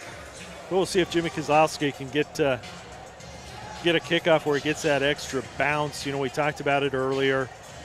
Out at Southwest Kansas, he just seemed like everything was going his way on those kickoffs that he had. Tonight, just not quite getting the friendly hops like he needs. But a lot of credit to Sioux City because they're doing a lot with it when they get that ball in the returns. Their special teams have done a good job of putting the Bandits in good field position. Bruno and Joyner back deep. It'll be Linwood Joyner at the 3. He steps on the accelerator, gets out past the 15, and then crashes down at the 20-yard line. Tristan Gould in there on the tackle, along with Liberty defenseman Antoine Brown. So Sioux City will start out here at the 20-yard line. And really, other than that Sioux City kick that missed wide that puts Salina back on the 5, these two teams have been starting out at about midfield all night long. Good for us. Kind of right down the middle here. So we're high above at the T-Peck. Tony's Pizza Event Center. Speaking of Tony's Pizza, you see they had the ribbon cutting. The world's largest frozen pizza plant. It is now open in Salina, Kansas. I cannot explain how big that place is. It's now. huge. It's crazy. First down and 10 from their own 20-yard line. Taz Wilson back to throw, unleashes one down the right-hand side. Receiver does not go for it, and Dontre Matthews does. Detroit has it. He's dancing inside the 5, trying to get away, and he will be dropped down at the 1-yard line by Drew Prohaska. And for the 5th time this season, Dontre Matthews comes up with an interception, and this one is a big one in the first half. Yeah, that time quarterback was throwing into what turned out to be double coverage. Detroit was able to spin and really get good positioning on the ball. Goes up, high points it to get that interception. So Salina will get the ball at their own 5-yard line. One of the best in the league. When I say he has 5 interceptions, it sounds really weird to me because he's had about 4 more on PAT opportunities. Right. He has almost double-digit interceptions on the air, but those don't count statistically. I always thought they should. Oh.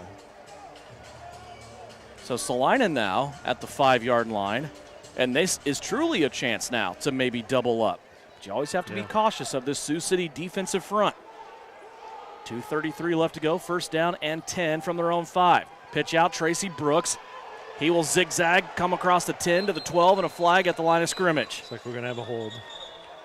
And another flag coming in late. I think that one's going to go offsetting now because I think we're going to have something against Sioux City. We're going to have a hold, I believe, against Salina on that outside, potentially against Pargo or Love.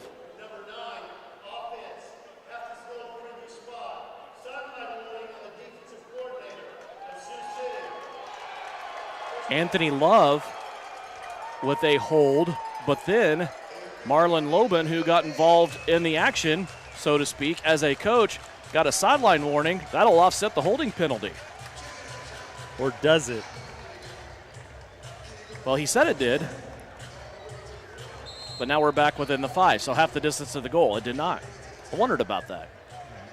Because you get a warning first before it becomes real life. So back to the 2.5. Crouch now standing 3 yards deep in his own end zone. He's going to take another step back. 2 receivers on the left, and this play is going to be blown dead. Sioux City will burn a timeout. It's the first timeout taken by the Bandits here in this first half. It leaves them with 2 remaining. Salina also has 2 timeouts remaining. That's a 30-second timeout. We will keep it right here with 2:08 left to play here in this second quarter. 19-18, Liberty so far. Gamesmanship. Kind of got to love it. So I really didn't see anything out of the ordinary that Salina had set up offensively versus how the defense was.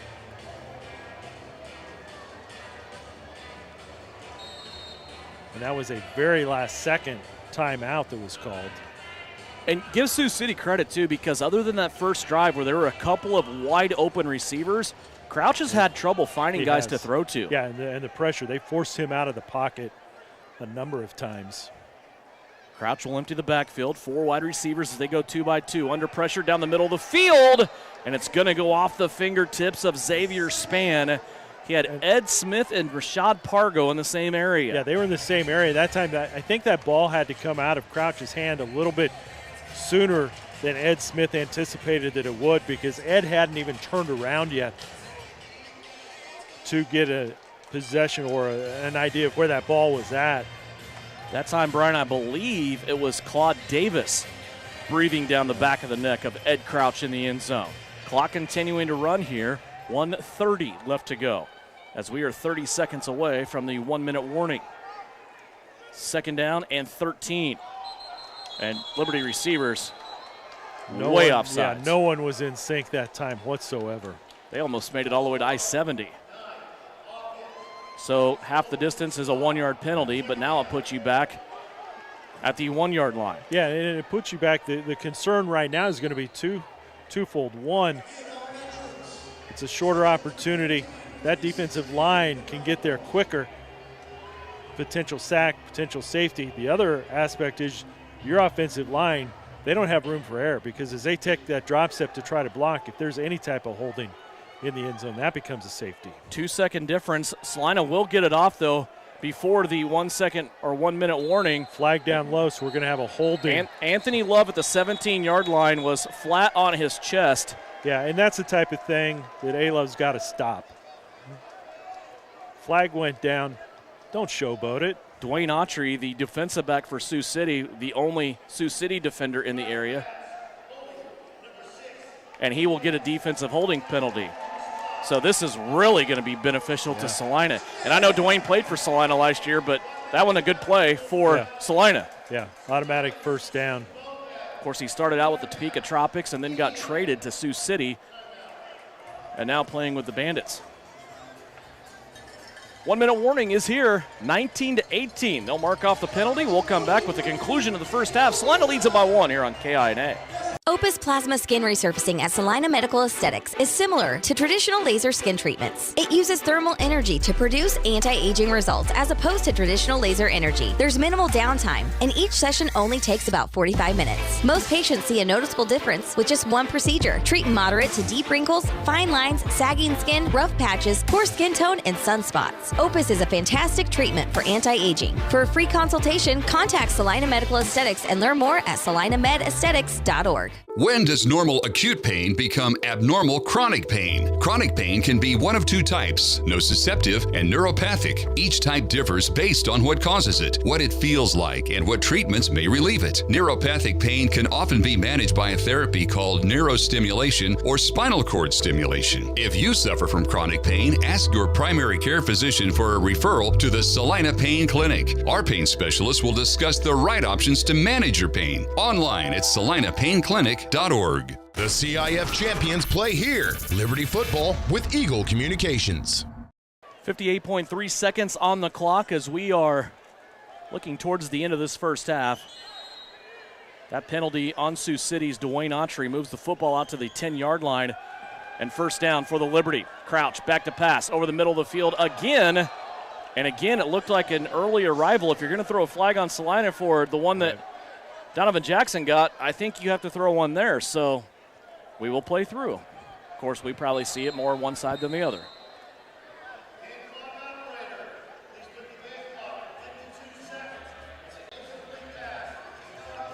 Second down and 10. That incomplete pass will stop the clock.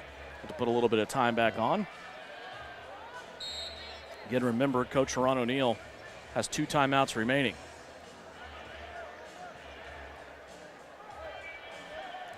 Three receivers come to the right-hand side for the Liberty. Tracy Brooks still in the backfield. Maybe as a protector. Nope, he's going to take the handoff here. Tracy spinning in the hole, gets out to the 13.5-yard line, and that clock's going to continue to roll now. Third down coming up. Well, you've got 2 timeouts, so why not go ahead, take an opportunity.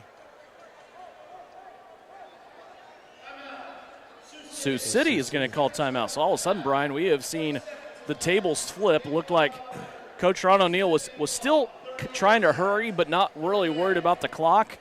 Sioux City says, hey, if you're going to do that, we want to take a crack at it here. Well, yeah. It's a third down for Salina, third down and 7. Yeah, and that should be, Sioux City now should have 1 timeout left. So if they can get a stop here, then they could potentially take that last timeout, set up that 4th down play. Opportunity for them to maybe get the ball back. Is this that opportunity we've been waiting for that pass from Crouch to Pargo? Those two still yet to dial up a connection. Crouch has 2 rushing touchdowns and a passing touchdown. The passing touchdown went to Mo Strong on the first offensive play of the game for Salina. 3 wide receivers to the right-hand side. 38 seconds left on the clock. Crouch takes a knee-high snap. Flag on the play. Crouch is going to unload it down the right-hand side. There's Pargo, and it's going to be dropped. Interception possibility, and it is dropped. Dwayne Autry yelling at his teammate. Justin Gilbert over to have that football and dropped it at the goal line. Wouldn't have mattered anyway. 5 yards for the Liberty. 32.6 on the clock. no disrespect to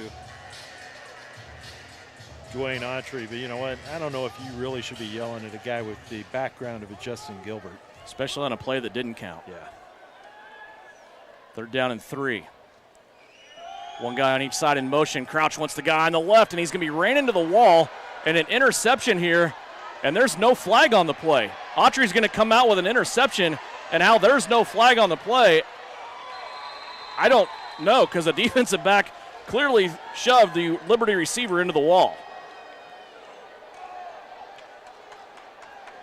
Interesting. Yeah. Ron O'Neill's not saying a whole lot about it.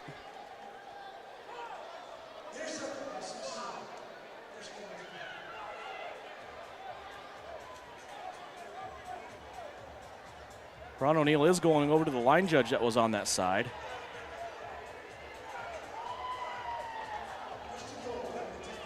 Not that intense of a conversation yet. I don't see what the difference is between that and any other contact than where the flags come out. 18.5 seconds left, 1 timeout for Sioux City. They have a 1st down and 10, or I should say 1st down and goal at the 10-yard line. Taz Wilson has his Bandits out, sets Fred Bruno in motion. Wilson, 2-step drop out of the shotgun. Wanted to tuck it and run, that door closed. Now he's scrambling, has to throw it out to an offensive lineman that was eligible, was hit, and now Coach Ron O'Neill says that should be grounding. He's outside. Maybe that lineman was not eligible. Remember, you have an eligible lineman on every play. That's why when they come to the line of scrimmage, they raise their hand, and I did not pay enough attention to the offensive line of the Bandits when they came set that time to see who that was. That may have been the case there. Well, that or was he considered out of the pocket? Because he was chased over onto the numbers on this far side. I think so. And the ball did pass the line of scrimmage. But a lot of time off the clock now, 9.8 seconds on the clock. Wilson will empty the backfield, goes 2 by 2. The guys on the right-hand side are both in motion. Wilson lets it rip to the end zone. It's another interception. This might be for 6. All the way down the field, it's Dontre Matthews. Detroit high-stepping from the 20, and he cashes it in. 2 interceptions in the first half for Dontre Matthews as he gets his 6th and 7th receptions of the year. This one cashes in for a Liberty touchdown. Flag down, it looks like, after the play.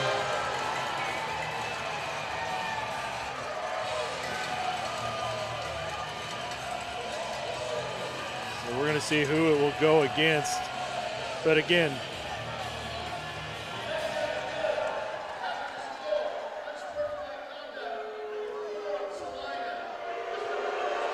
so the unsportsmanlike does go against Dontre Matthews. That will be his first. What a big play. Yeah, big play. But again, I don't want to be Debbie Downer here, but Salina is doing things and continues to do things that they can't do if they expect to win ball games, if they expect to win championships. These unsportsmanlike penalties that they continue to get time after time are things that they have within their control, that they should be stronger, more professional, and get it under control. Detroit getting the crowd into it now. 2 interceptions, both of them in the end zone, stopping Sioux City drives. This one returned for 6. So really, the only thing we're waiting on to cap this first half is the extra point attempt. Yeah, now, that unsportsmanlike penalty, it sounded like it will be enforced after the kickoff to start the second half. So the Autry interception goes for nothing as Sioux City turns it right back over to Salina. Jimmy K's kick is up and good, and we are at the end of the first half. 31-18, and Brian, boy, what a turn of events that was. Yeah, unbelievable. Salina, the defense had to step up. They did. Dontre Matthews with the pick 6. What a way to end that first half. 26-18, Liberty out on top. They'll get the ball to start the second half. However, there will be 15 yards enforced on Salina after the ensuing kickoff. So we are at the half. When we come back, we will revisit a conversation we had with Associate Head Coach Jorge Martinez. It is part of our Precision Electric profile at halftime. 26-18, Salina leads it over Sioux City right here on KINA. Electrical Contractors LLC in Salina is now hiring full-time electricians in the central Kansas area. Licensing and experience in the commercial electric field is preferred but not required. Must be a team player, performance-driven, and have job safety as a top priority. Precision Electric's benefit package includes health and life insurance, 401k, paid vacation and holidays. A valid driver's license and pre-employment drug screening is required before employment. Apply on our website at pecsalina.com. Equal opportunity employer. Salina Regional's Orthopedic and Sports Medicine is your home field advantage. Our physicians include sports medicine physician Dr. Matthew Pyle, along with orthopedic surgeons Drs. Travis Rump and Todd Riley, plus an A-team of certified athletic trainers and physical therapists. We're ready when you need us to help prevent injuries, enhance performance, or to heal through surgery and rehabilitation. For area athletes to weekend warriors, the home field advantage starts at Salina Regional Orthopedic and Sports Medicine. When pests have become too much, it's time to call Hassman Termite and Pest Control. With staff having over 150 years of combined experience, we offer all services for structural pests: termites, ants, roaches, spiders, crickets, mice, and bed bugs. In our 60th year of our family serving yours, give us a call or visit us on the web at hassmantermite.com or see us on Facebook. There's no better feeling than leaving the stadium with a win, unless you're leaving the car lot with a great deal. That's how it feels to buy a vehicle from SalinaUsedCars.com. Dozens of late model vehicles have been fully inspected and are backed by warranty. We accept cash or have financing for all credit levels. Whether you need a car, truck, SUV, crossover, or van, SalinaUsedCars.com has them all. Get the winning feeling of a great deal at one of our 2 locations or shop 24/7 at SalinaUsedCars.com. St. John's Military School Historical Museum, located on the northeast corner of 9th and Otis, preserving the 131-year history of St. John's Military School and continuing its involvement within the Salina community. Visit us at sjmshm.org. Find us on Facebook or call the office today at 785-404-2333 for more information or to book an appointment. Springtime is here and we're on the go. Visit Commercial Tire Center and get ready to roll. We're driving more and more and getting ready for springtime activities. From the smallest lawnmower tires to passenger tires, farm tires, and the largest truck tires. Call Commercial Tire for repairs that aren't tire related. Our automotive and diesel mechanics will fix it right the first time. Commercial Tire Centers, West Crawford and North 9th in Salina. Commercial Tire Centers, where service is everything. It's spring cleaning time, and that means you should add one more little thing to your to-do list. Call Comfort Heating and Air for an HVAC clean and check. Our technicians will make sure your system is in tip-top shape, so when warm weather arrives, your AC will be ready. That means cleaning your coils, checking Freon levels, double-checking all electrical connections for safety, even changing your filters. With locations in Salina and Clay Center, we are the company that cares. Comfort Heating and Air. You can rely on the company that cares. We're Comfort Heating and Air. This is the Liberty Halftime Report. Coming up, a first half recap, stats, interviews, and a look at other CIF games. Now let's head back to the arena for Liberty Halftime on KINA. Second 3 from the 24 at midfield. Here comes the storm. Hollins loses the football. It's up in the air. Taylor hits him and recovers the ball. Travis Taylor did not get the sack, but he gets the fumble recovery as the ball slips right out of the hand of Josh Hollins, and we have our first turnover. Boy, that highlight from Travis Taylor just kind of gave me goosebumps a little bit there because he had such a great night. Just to go with this great season that he had, Travis has been playing well. The thing about what Travis has done, and he just elevated his game, not only his game, but his off-season preparation for this. And he lives here in town, so he's always waiting for us to give him a call, but he's always ready. And what he has done to his level of play I haven't seen it for about 3 years, because it's unselfishness, it's total team dedication, and what he can do to help this team and to help himself out, because he is tearing up offenses.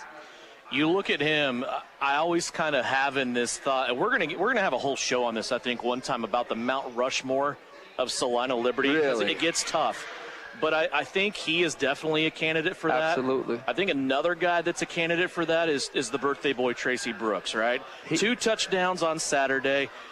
Out there at wide receiver, making plays, had a couple of really good kick returns. Talk about Tracy's season. Tracy's season I can talk about, just the relationship with him and the 5 years that I've been with. But Tracy's season is something that he has been producing since the end of last year, because he couldn't play the championship game. Right. His training process, his idea of him getting himself ready to play, and he knows when he's ready to go, workout-wise, athletic-wise, everything. He's been around the game to know when he is good to go. And it took him, I mean, I was with him so much, Devin, during the offseason, because I stay here, and what he did to get that arm right and to get it strengthened, because he broke it twice. Yeah, it was bad. It was a bad injury. And in the weight room, for him to get his strength back and confidence, because we're athletes, and when you need that confidence, can I use this? And he got it back. So with that process of what he did to get back and to perform at the level that he's doing and to get comfortable doing it again is something that is just me watching it and witnessing it throughout the offseason. I'm kind of privileged to do it, and then him to do it every Saturday night. So with Tracy, I'm curious mentally and in your heart where you are with Tracy, because one thing that I think qualifies Tracy Brooks for maybe position number 1 on the Mount Rushmore of Liberty players, he went through the bad stretch, right? He went through the time between Bombers and Liberty where it was a tough go. Before you guys got here, before you and Coach O got here, it was a tough 2 seasons. 3 wins in the first 2 years. Tracy was here. He was one of those guys that went through the bad and then went through the turnaround with the good. So it's not like he's a player like Travis Taylor or Kelvin McCoy or somebody like that came in with you it. Brought in, and this is one of our guys. This is the people who are going to change things. This is a guy, when you walked in the building, you thought what? So it was that off season, 2017, going into 2018. And there's film, and there's plenty of film that I had to watch. Not had to watch, but wanted to watch. And one of the things that Coach O'Neill said, just watch his film. And I watched the film and all that, and I go, who's that? And he goes, that's Tracy Brooks. So I call him again. I says, who's that? He said, that's Tracy. That's Tracy. So he got my attention of what he was producing with them teams. And I go, you know what? I think I could do something with that. And that's how that happened with Tracy. Tracy producing, not even, but Tracy just playing well, even back then, 5 years ago, with the early years of the Salina Liberty in those 2 years.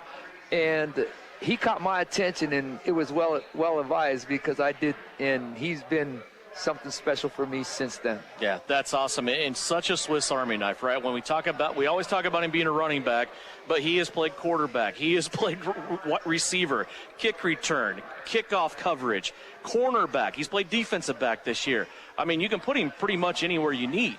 Anytime I really need something out of him, Devin, is he will respond to it. Offensively, I started him in, I'm talking a little bit of football for everybody out there, but I'll just make it easy. He was one of my high motion receivers when I first came here 5 years ago. Worked out, but didn't. Put him at X, and he was back up to Carson, if you remember. So those were 3 positions, but if everybody has watched the show, as we all know, he has a major league arm. And he can throw the ball all around this thing. So I always knew that I had a backup quarterback with him. And it's just been a pleasure working with him and teaching him everything, because if anybody knows this offense better than me and Coach O'Neill, it's Tracy Brooks. Yeah, that's awesome. Okay, story time, because Coach O'Neill all the praises he had for you, all the great things he had to say about you. He said you used to be enemies. Oh, absolutely. Take me through those days. Okay, so in Colorado, it was my first year in indoor football, just coming from the University of Colorado. My first year was 2010. He's defending national champion. We're at the Budweiser Event Center, my first indoor football game. They're the defending national champions. Did they have a lot of swag going? Absolutely, they did. Absolutely. And there's a crossing line in indoor football of the 25. That's even the professional. The 50, you can't cross over when you're warming up. No. Did they? Absolutely. Absolutely. Who are you, Colorado Ice, all that? I said, Coach, can you help me keep your players off my side of the field? He looks at me and goes, sure. And they did it again. And I used some explicit words on the next time I told him. And then that's how I got his attention and all that. But after that, yes, I lost to him. That was a good game in Colorado. But then we hired him in Colorado, Mr. Wigley and Patty, his wife. And after that, we were together for...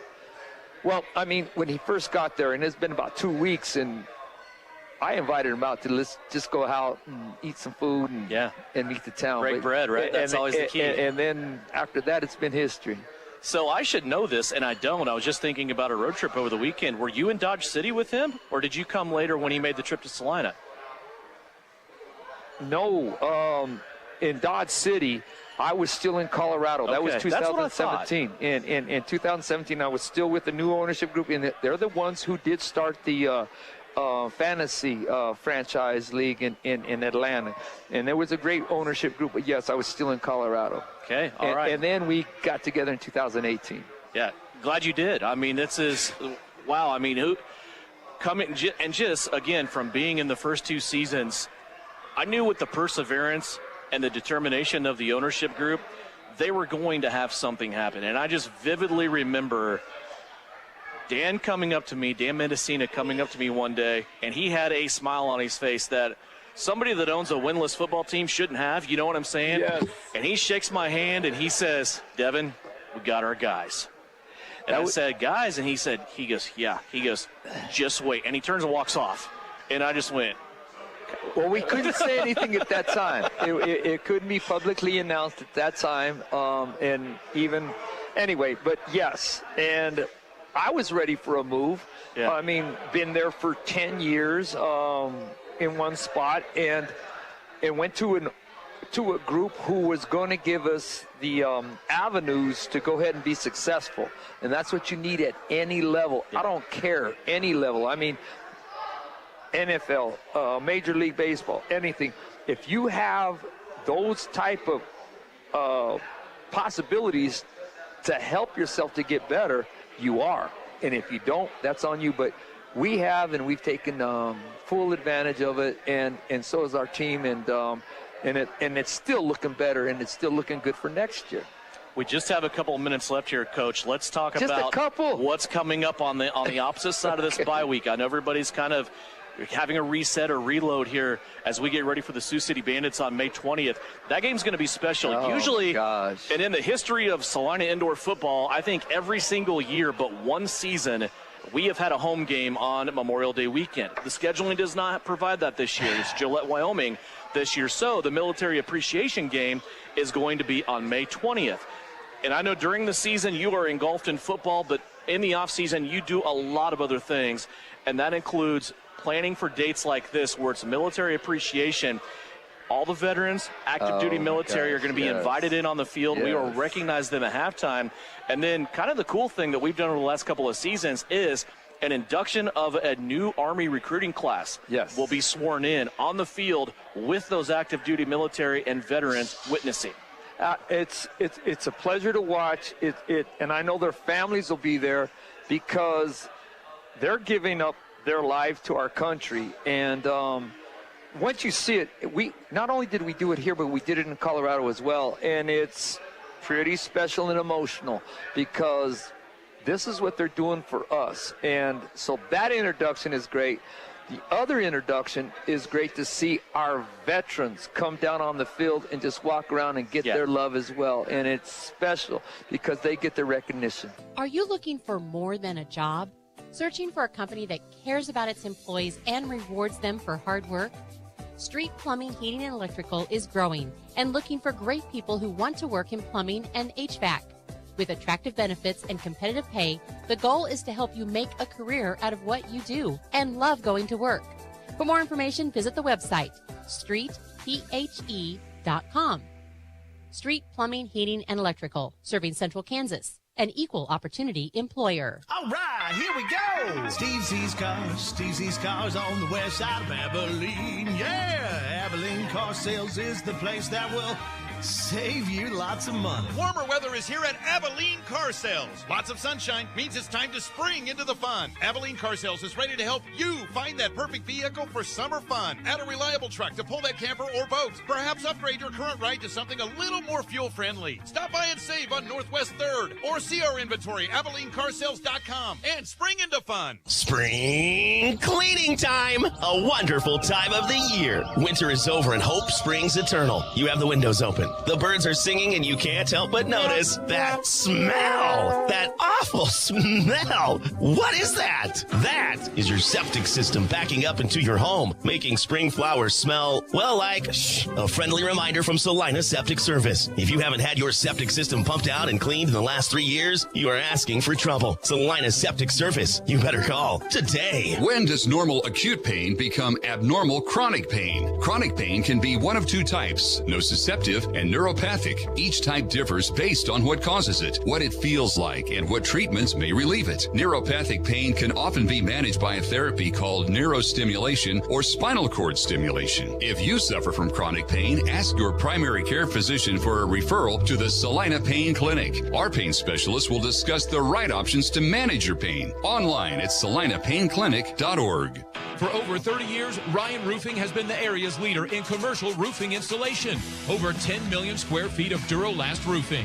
Now, Ryan Roofing is expanding their expertise to the residential properties to better serve you and your home. Shingles, windows, siding, and gutters. Call Ryan Roofing in Salina today for a free roof assessment and get the expert advice you need. Ryan Roofing, serving commercial businesses in the area for over 30 years and now working for you on your residential property. When pests have become too much, it's time to call Hassman Termite and Pest Control. With staff having over 150 years of combined experience, we offer all services for structural pests: termites, ants, roaches, spiders, crickets, mice, and bed bugs. In our 60th year of our family serving yours, give us a call or visit us on the web at hassmantermite.com or see us on Facebook. There's no better feeling than leaving the stadium with a win. Unless you're leaving the car lot with a great deal. That's how it feels to buy a vehicle from SalinaUsedCars.com. Dozens of late model vehicles have been fully inspected and are backed by warranty. We accept cash or have financing for all credit levels. Whether you need a car, truck, SUV, crossover, or van, SalinaUsedCars.com has them all. Get the winning feeling of a great deal at one of our 2 locations or shop 24/7 at SalinaUsedCars.com. St. John's Military School Historical Museum, located on the northeast corner of 9th and Otis, preserving the 131-year history of St. John's Military School and continuing its involvement within the Salina community. Visit us at sjmshm.org. Find us on Facebook or call the office today at 785-404-2333 for more information or to book an appointment. Springtime is here and we're on the go. Visit Commercial Tire Center and get ready to roll. We're driving more and more and getting ready for springtime activities. From the smallest lawnmower tires to passenger tires, farm tires, and the largest truck tires. Call Commercial Tire for repairs that aren't tire related. Our automotive and diesel mechanics will fix it right the first time. Commercial Tire Centers, West Crawford and North 9th in Salina. Commercial Tire Centers, where service is everything. Salina Regional's Orthopedic and Sports Medicine is your home field advantage. Our physicians include sports medicine physician Dr. Matthew Pyle, along with orthopedic surgeons Drs. Travis Rump and Todd Riley, plus an A-team of certified athletic trainers and physical therapists. We're ready when you need us to help prevent injuries, enhance performance, or to heal through surgery and rehabilitation. For area athletes to weekend warriors, the home field advantage starts at Salina Regional Orthopedic and Sports Medicine. You're listening to Champions Indoor Football on KINA. Let's go! 26-18 here at the intermission, brought to you by Precision Electric. Back at Tony's Pizza Event Center, Devin Haney along with Brian Berner. 26-18 our scores. We check other scores from around Champions Indoor Football, brought to you by Pinnacle Bank. The Billings Outlaws leading the Rapid City Marshals at the 1-minute warning in the first half. Billings up 27-0. Also, the Topeka Tropics, could they be getting their first win of the season? They are trying to defend their home turf in their last game. They lead the Southwest Kansas Storm with 4 minutes left in the first half, 20-7. Once again, our score here, 26-18, and an interesting sequence of events there at the end of the first half. Brian, Salina scored on an Ed Crouch play that he got the ball poked out of his hand when he was scrambling, turned around, picked the football up, and then went down the left-hand sideline for a 26-yard touchdown run. Then Salina got the ball back, and they're ready to go down and maybe score again. Dwayne Autry got an interception, though, inside the 5-yard line. Brought it back to the 10-yard line. Sioux City on their second play of that drive, trying to score right before the half, threw an interception to Dontre Matthews. Detre, his second interception of the night, was returned all the way back from end zone to end zone and got a touchdown. And that last play by Dontre Matthews, as you and I were talking during halftime, with Sioux City going for 4 points, that potentially could have been a 17-point swing on that one play with Dontre Matthews on the interception. And right now, the Liberty up by 8. Yeah, big play. Salina will get the ball to start the second half. And unfortunately, on Detre's touchdown, there was an unsportsmanlike penalty called against him. So that will be enforced after the kickoff. So wherever Salina gets will march that thing off. You know, one thing that I was kind of looking at, had the question about why, you know, what do we see the tendencies, have the tendencies been there for Sioux City going for these 4-point drop kicks? And they were 0 for 1 through 11 weeks when we look at the CIF statistics on point after attempts. 0 for 1. And now they've tried it 3 times tonight, or unsuccessful each of those times. They were 22 out of 47 for a 46% click on 3-point attempts, so kicking the ball. So it's going to be something that, we'll kind of keep an eye on, see what Coach Strobing and the team will try to do as we go here through the second half. We've got 15 minutes up on the clock, third quarter ready to go. And this time it looks like it's going to be Brandon Mites kicking the ball off. He's a guy that has filled in as kicker throughout the course of the season and his career. You know, they had the leg Greg Condry for a number of seasons up there before his retirement. Gosh, they had so many good kickers in Sioux City, it seems like. Mainz will start this one off. This is a bullet. It's going to take a bounce and go through the end zone and up over the wall off the turf. That's about as well as you can do it, and that'll put Salina back to start at their own 5-yard line. Couple of touchdowns for Ed Crouch on the ground.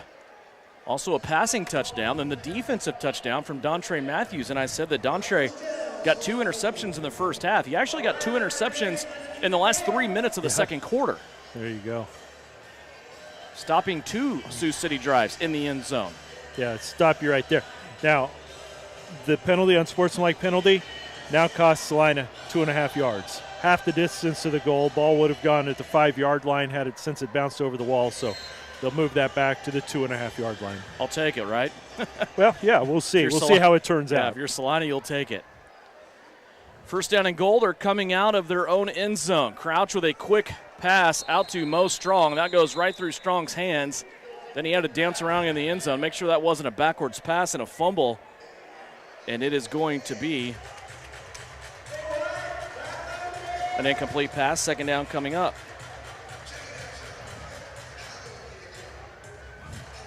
26-18, an opportunity that we want to say, what's up to Mike and Carol Hirsch.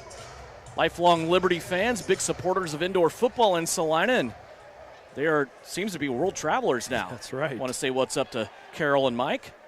Miss you guys at the arena and miss hearing that Liberty football bellow out of Mike's lungs before every game. Here's another incomplete pass over to the right-hand side. This intended for Anthony Love, incomplete. Third down now, and 10 coming up for the Liberty as they try to fight away from their own end zone. This shows you can be Liberty fans wherever you are in the world. That's right. Get to listen to us. I don't know if that's a good thing or a bad thing. Have to listen to us. Crouch still standing 4 yards deep in his own end zone. He has Tracy Brooks at the left hip this time. Tracy's going to leak out of the backfield. Crouch is going to go that way. Tracy's going to make a one-handed catch and come out to the 5-yard line.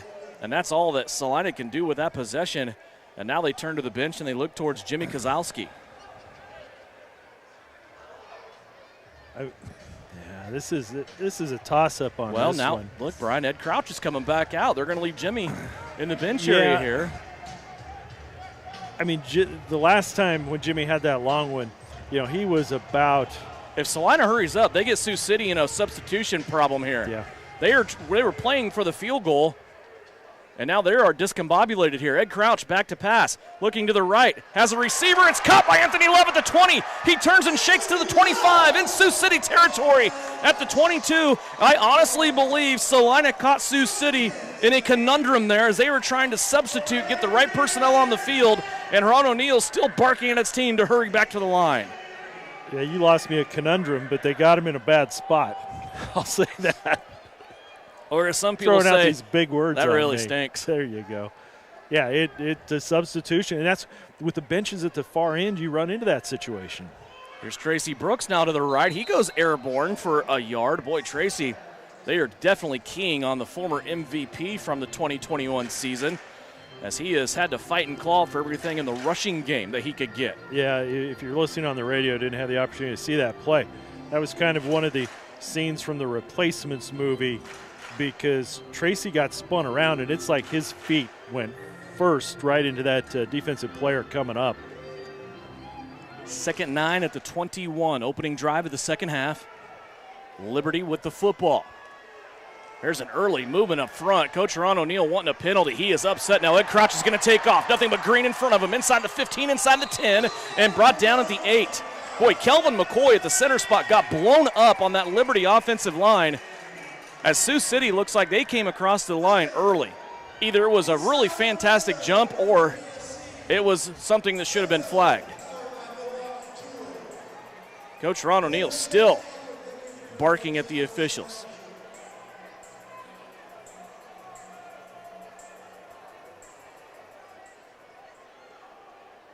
Nonetheless, Ed Crouch, again, making a negative play into a super positive for the Liberty. Here's Tracy Brooks to the right-hand side. He's going to be squirting down to the 5-yard line as he is looking to get in that end zone for the 99th time in his career. Yeah, I think Tracy wants these 2 touchdowns so bad tonight. He wants to get these at home in front of his home fans. They spot him at the 6, 2nd and goal. Liberty chewing up quite a bit of clock here with the opening drive. 4.5 minutes into the third quarter. Here's a fake to Ed Smith. Back to Tracy, right-hand side. Dips in, dips out, touchdown! Tracy Brooks, number 99 in his career, and the Liberty extend that lead with 10:10 left to go as we're just underway, third quarter. Well, you can't get to 100 unless you get number 99 first, and Tracy was able to just get in there, got to the edge. And again, that guy is so strong. We talk about his off-season routine, and it continues throughout the season. One of the hardest workers that you will ever find. Tracy had a one-on-one opportunity. He kind of put his left foot in and then came back out, went to the outside, and at the goal line he met a Sioux City defender and was able to take care of business and get it in. Now the extra point pending out of the Tracy Brooks hold. Kelvin McCoy will snap it back. Jimmy Kozlowski's kick is up, and he drills it right down Broadway. 33-18 our score as Salina extends their lead with 9:19 left to go in a 90-second media timeout as Salina takes a 15-point lead here on KINA.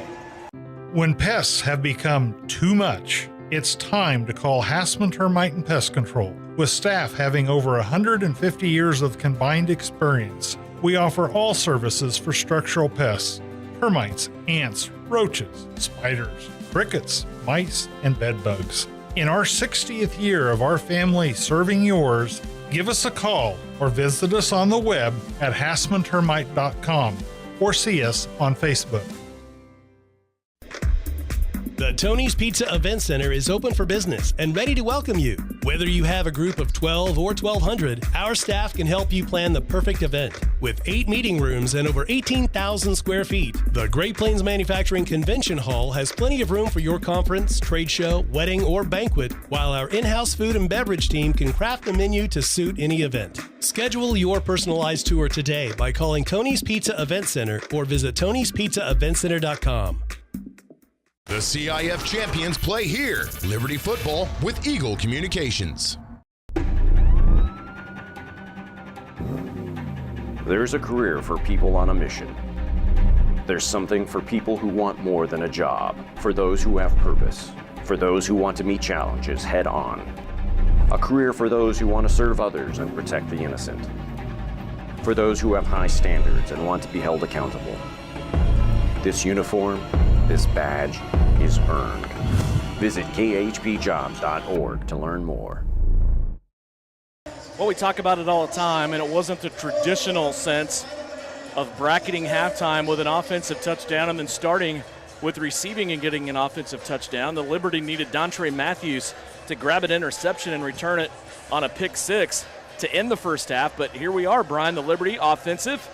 They go down the field, the length of the field, all 57.5 yards, converted a huge fourth down at the 5-yard line on a pass to Anthony Love. A-Love's had a good night tonight. He has made 3 crucial catches in the middle of the field, all for first downs. Yeah, he's come up clutch. He's fighting for some spots because that room is getting more crowded each week. Rashad Pargo joining the Liberty roster. Demarius Washington not active this game. Here's this hop, and it goes to Fred Bruno. That ball kind of a slow off the turf. Fred's going to make the best he can out of it as Sioux City calls him the franchise out to about the 18-yard line. So here comes the Liberty defense for the first time in the second half as we talked repeatedly about Dontre Matthews on the season. Interceptions, number 6 and 7, and they both came in the last 3 minutes of the first half in the end zone, stopping Sioux City drives. Yeah, and you know, let's bring this up. Very kind of similar situation. D. Washington picked up first half unsportsmanlike, had that fine line he had to watch. He crossed over it, got that second suspended. You've got to be careful, Dontre Matthews, because you're going on one right now. Empty backfield for Sioux City. They're going to fake the handoff on the end around to Fred Bruno. It's a design run for Taz Wilson, and Wilson pounding the turf. He might be hurt, Brian. He was drugged down from behind by Shaq Bradford, and Wilson pounding the turf a couple of times, gets up, and he's trying to walk it off here. Yeah, they do have a backup quarterback listed, Tyler Lonstein, who played some virtual golf before the game. Yeah, he did a great job, had the Oculus headset on, got in there. I talked to him, asked him about it before the game. He goes, you know what, I had a wide open area. Why not take advantage of it? Did par his first hole he played. So Lonstein comes in from York College. Yeah. And not in an easy spot here to join this game. 6'2", 215 pounds.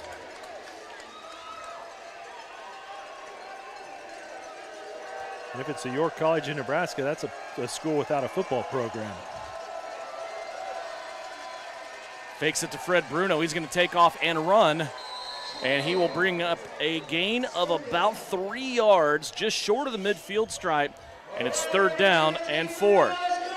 Taz Wilson, though, hops over the barrier, and he's going to come back out onto the field as the two quarterbacks exchange for one play. Wilson, one of the studs in the league, 2nd in yards, 1st in touchdown passes, coming into this game with 29. He empties the backfield for 3rd down and 4. Wilson looking, tries to put one over the top, and Dontre Matthews extends, looking for a hat trick and interceptions, and he just couldn't get there at the 3-yard line. That'll bring up 4th down for the Bandits. That time it was the receivers, one went left, one went right. The ball went right down towards the middle along the stripes, and closest player was Dontre Matthews. Wonder about Wilson's mobility after he went limping off. He may have to scramble with this Liberty defensive front. 4th down and 4. Wilson has a protector on his left hip. Prohaska, though, will leave. Clean pocket. Taz Wilson, 1st down, and Brandon Shepard at the 20. Shepard turns, runs for 5 more, gets to the 15, and his forward progress is stopped there. Boy, what a play by Taz Wilson. Cedarius Ruckert in on the tackle for the Liberty, along with C.J. Jones. A lot of credit needs to go to that offensive line. They did a good job of keeping both Travis Taylor and Shaq Bradford from getting there, but more importantly, Big Parker Clemens, who was trying to come right up the middle, was just kind of put at a standstill. Wilson didn't have to do much, did he? Yeah, he really didn't. Just go through those checks, find that receiver, and get that 1st down. Found one of his favorites in Brandon Shepard. Shepard off for this 1st down play. It's 1st down and 10 at the 15. Here's Fred Bruno trying to string it out. Bradford was there, and then Bruno cut back on him. Overrunning the play that time was Bradford and also Donovan Jackson. That's the craftiness of the veteran Fred Bruno. He took it all the way down inside the 10 to the 8-yard line on a gain of 7. Looked like he was going to lose 3. Shepard back onto the field. 5:48 left to go here in a quick moving 3rd quarter. My goodness. 2nd and 3 from the Salina 8-yard line.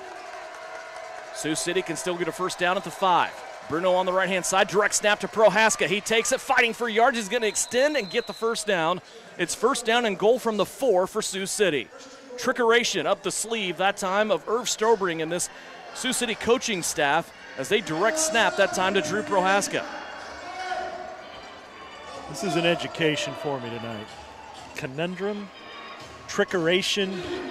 I just make stuff up really as I go. I've been with you a number of years up here. And you're digging deep. I mean, they sound good. We're in the stretch run. We are. I'm going to make up all the words I can. Bruno and Shepard. That is Bruno to a solo on his left-hand side. Shepard's on the right. Wilson back to pass. Now he has some heat. He's going to drop it off, and it's going to be deflected around and nearly picked off again by the Liberty defenseman. That time in on the play was Cedarius Ruckert. Dontre Matthews, of course, in the area as well. And really, who really started that deflection on that play was C.J. Jones. Yeah, a lot of pressure put back on Wilson that time. Kind of flush him out of that pocket. 2nd down and goal from the 5. Coach Ron O'Neill, the first ballot Hall of Famer, asking this crowd at Tony's Pizza Event Center to get involved. It is a vocal crowd tonight.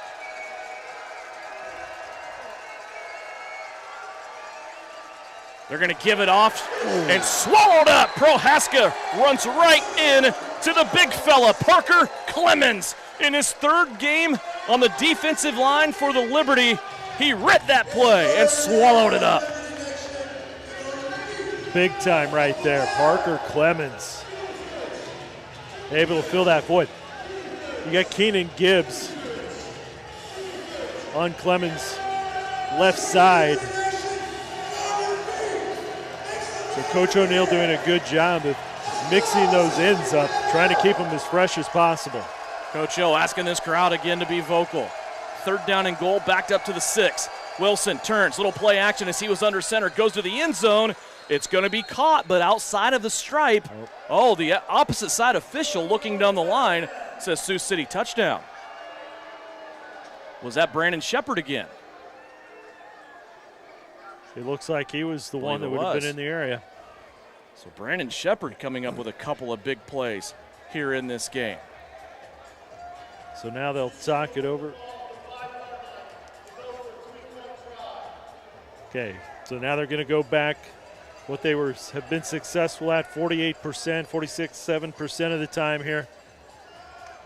That 3-point play from the 5-yard line.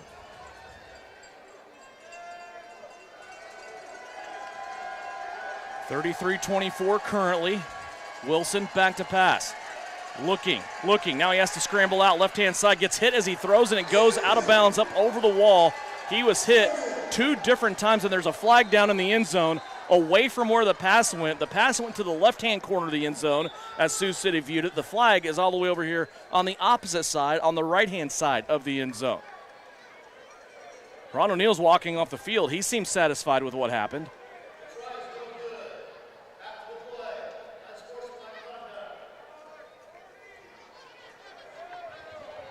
We'll see who it goes against.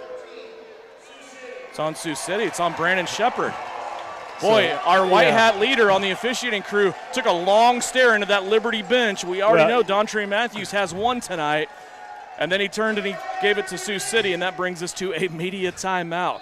A big stand by this Liberty defense as they turn Sioux City away on the point after, but the Bandits get a touchdown. Wilson to Brandon Shepard. 2:27 left to go here in the 3rd. We'll step away for a 90-second timeout. 33-24 Liberty on KINA. For over 30 years, Ryan Roofing has been the area's leader in commercial roofing installation. Over 10 million square feet of Durolast roofing. Now, Ryan Roofing is expanding their expertise to the residential properties to better serve you and your home. Shingles, windows, siding, and gutters. Call Ryan Roofing in Salina today for a free roof assessment and get the expert advice you need. Ryan Roofing, serving commercial businesses in the area for over 30 years and now working for you on your residential property. Spring cleaning time! A wonderful time of the year. Winter is over and hope springs eternal. You have the windows open. The birds are singing and you can't help but notice that smell. That awful smell. What is that? That is your septic system backing up into your home, making spring flowers smell, well, like a friendly reminder from Salina Septic Service. If you haven't had your septic system pumped out and cleaned in the last 3 years, you are asking for trouble. Salina Septic Service. You better call today. This is Salina Liberty Football with Eagle Communications. There's a career for people on a mission. There's something for people who want more than a job, for those who have purpose, for those who want to meet challenges head on. A career for those who want to serve others and protect the innocent. For those who have high standards and want to be held accountable. This uniform, this badge, is earned. Visit khpjobs.org to learn more. Here at Tony's Pizza Event Center, 2:27 left to go in the 3rd, and we talked about how quick of a quarter this has been, Brian, since the Tracy Brooks touchdown to the Sioux City touchdown that just happened. That drive for Sioux City took 7.5 minutes off the clock. Didn't seem like it. That means we're just having fun. This is fun. I like this.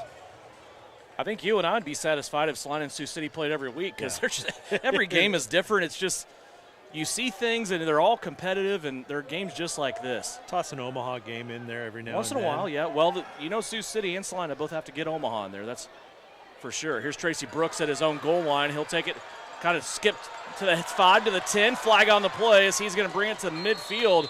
Little hesitation there, move there, and some extracurricular pushing and shoving going on. Cedarius Ruckert hooked up with Shaq Bradford. Actually, that was Shaq. Good call. A new defensive back, Isaiah McDaniels, for the Sioux City Bandits. See what the flag is as Tracy brought it out to midfield.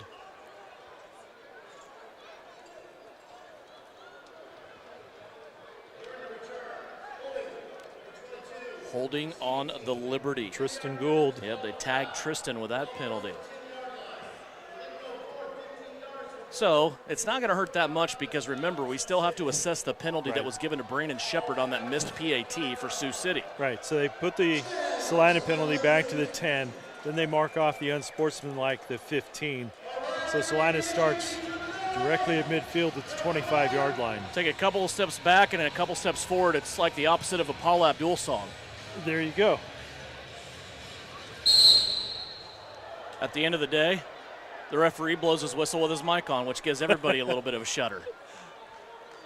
First down. Got a little bit of everything tonight. First down at the 25-yard line. I won't go there.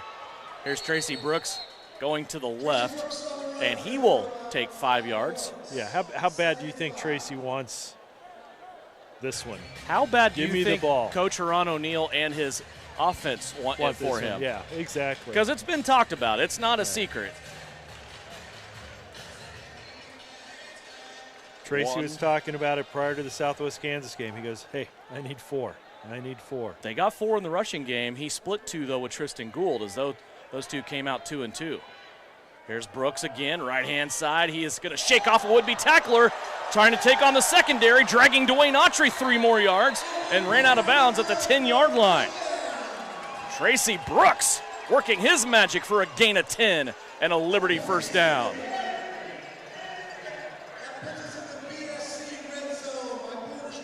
It's 1st and goal, Salina. Ball sitting on the 10. 1 minute left to go here in the third. You have Kamali Matthews now back on the offensive line, along with Kelvin McCoy, along with Aleki Tapa. You start giving it to Tracy Brooks on multiple plays, it becomes kind of an attitude, doesn't it? It does. Of course, you're going against the best defensive line, arguably, in the league. 1st and goal from the 10. This is a fake to Brooks. Crouch has to get around a couple of those defenders. There is a flag on the play coming from the umpire in the offensive backfield. We're going to have another hold against Salina. Looks like another hold, yep. The question is who. Odds are winner will be Kamali Matthews. I mean, you look at what's going on up front. These battles are, it's like an all-star game in there. You have Kamali Matthews going up against Dejon Emery. You have Kelvin McCoy against Claude Davis. Well, I mean, it's crazy. Yeah, and how often, you always hear it talked about. There's holding on every play. It's just, are you the guy that they see do it at that time? And well, now they're seeking out Haran O'Neal. Well, or will it be an illegal defense? Yeah, the way it came in, I was expecting it to be a hold. Because right when Crouch left the pocket. Right. And that's usually, it's illegal defense. Wow. All right, so I'm going to publicly apologize to Kamali Matthews. Yeah, I would Not do only it, because I I would was do it while wrong, you're up but here. because he's 6'4", 307. So Coach will take the penalty now. It'll put the ball at the 5 and retain the first down for Salina. So they have 1st and goal from the 5-yard line. Okay, I'm Sioux City defensive coordinator. The one thing I'm going to think of right now is, well, maybe let's key on Tracy Brooks. I think they have been the whole game, honestly. Right. I mean, because there is always somebody around number 2. I think Tracy at least gets 2 cracks at it right here. He is left hip of Crouch right now. And he is going to be taken down in the backfield. In the end zone. Whoa, yes. Boy, that was amazing. And again, Kamali Matthews' hat came off. As somebody maybe helped him with his helmet, and it ends up being Ed Crouch's 3rd rushing touchdown of the night. Brian, I was totally fooled. Oh, I was too. And I think everybody was, because you saw that fake to Tracy. Everyone goes with him towards that other side, towards that right side. Crouch kept it and was just able to go one-on-one and power himself into the end zone. I'm going to say that is one instance to where Crouch was not going in his former league, because this fan was saying give the ball to Tracy Brooks. Yeah, former MVP, won a championship in fan control football, and it was on a play just like that he clinched the championship for his team. It was a read option where he kept the football, hit it so well. The defense all went with the running back, just like Sioux City did right there. and Ed Crouch took it in and won a championship for his team in fan control football. I was totally fooled. I'll admit it. I was a complete idiot on that play. Now movement on the extra point. They're going to call it against Davis. Sioux City. Now I'm going to say something. If our buddy Russ was here, he would probably, on that last comment, reassure you, and he would go, Devin, there are many times you've been an idiot other than that one time. Not just that one play. So they're still going to stay with the same formation here and go for the extra point. Only one time tonight they have gotten out of this, and Huron O'Neill was trying to make up for a missed extra point early in the game. Here is Calvin McCoy blocking, snapping, goes to Tracy Brooks, and then Jimmy Kozlowski punches it through. And that's our quarter. And the end of the third. 40-24 as the Liberty come out 2-1 as far as touchdowns go in that third quarter. And we are going to the fourth, a 60-second break between quarters, back with fourth and final quarter action. Right after this, it's Liberty Football, brought to you by Ryan Roofing. When you hire Street Plumbing, Heating, and Electric in Salina and Lincoln, you'll be making a great decision. Providing full-service plumbing and HVAC, they have the knowledge and skills to get the job done right the first time. They work with you throughout the project to ensure you get the personalized service you deserve from licensed and insured technicians. Excellent customer service in Central Kansas since 1985. The experienced team will clean the premises once the job is done. Street Plumbing, Heating, and Electric. Know them better at streetphe.com. Are you looking for a positive environment with updated facilities to get started on your wellness journey? Then the Salina Family YMCA is the place for you. The Y offers member benefits and rewards that make it a fun and exciting place to reach your health and wellness goals. Sign up today for our Get Started program, and upon membership activation, enjoy 2 complimentary 30-minute sessions with any of our qualified wellness coaches. Come be a part of a strong and welcoming community and see what we stand for here at the Salina Family YMCA. The CIF champions play here. Liberty Football with Eagle Communications. Is looming 40-24. And really, this Liberty turnaround started with about 3 minutes left in the second quarter. Salina really with a big hand up in this game over Sioux City. Still a 16-point game, though. Anything can happen here in the fourth. You know, we talked about how these teams played the first game, or the second game of the season, the first time up at Sioux City. And then Coach mentioned in his pregame the number of roster changes that have taken place since that time. 15 players. Yeah. And it's really obvious how different it can make. When you've got that one guy that you can trust, especially a quarterback, add the other players around him, totally different team. And I think they're kind of peaking at the right time here. Billings got a score ahead of Rapid City, 36-14, 7 minutes to go in the third. And at halftime, last report we had, Topeka with a 20-14 lead over Southwest Kansas at halftime.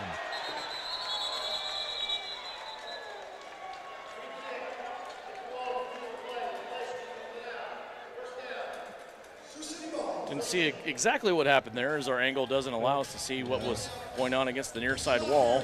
But Sioux City will take over here at their own 12-yard line. Yeah, here the ball on the kickoff goes, bounces, and then hits into the wall, so it's immediately dead at that point in time.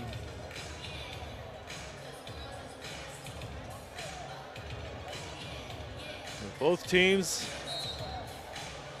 with all 3 timeouts here in this fourth and final quarter of play.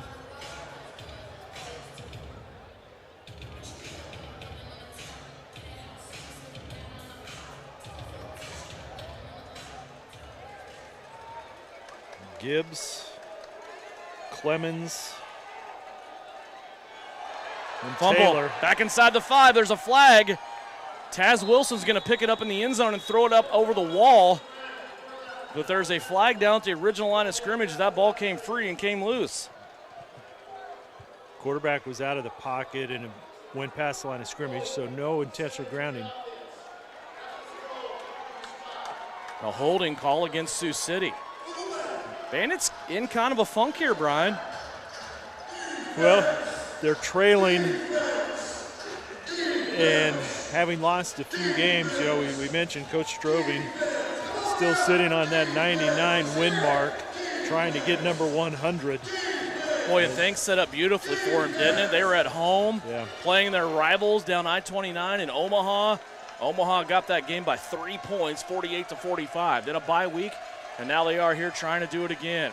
Here's Wilson back in the end zone. Gets chopped at the ankles and a safety. Wilson was taken down from behind by the league leader in sacks, Travis Taylor. And Coach Ron O'Neill comes over and bear hugs his defensive end. Taylor got in there, chopped the ankles, and Wilson never saw him coming.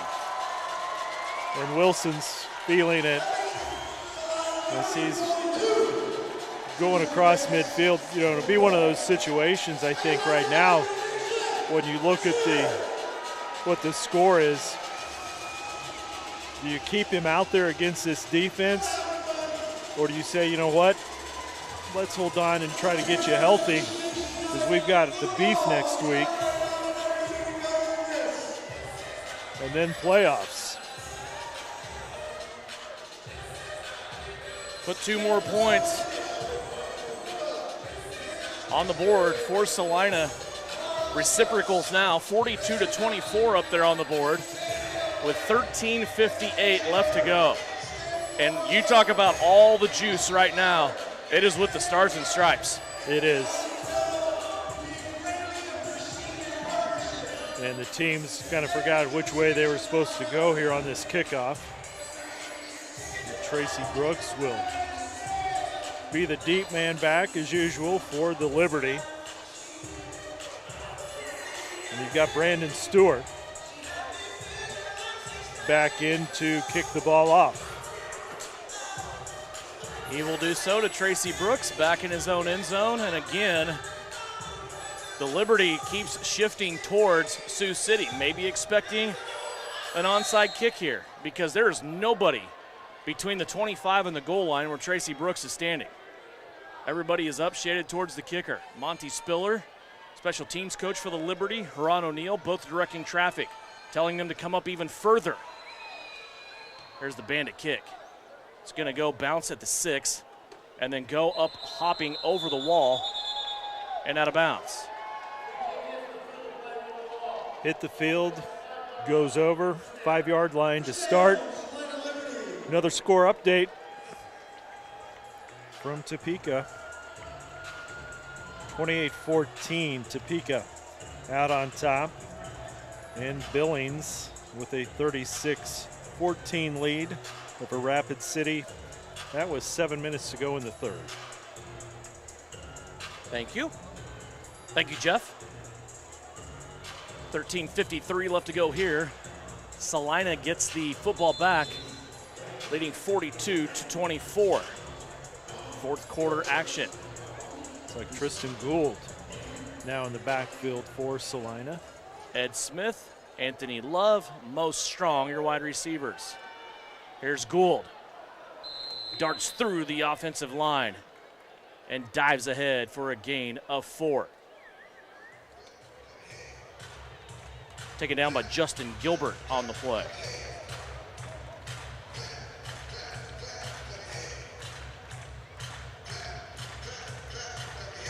Second down and 6 coming up here for the Liberty.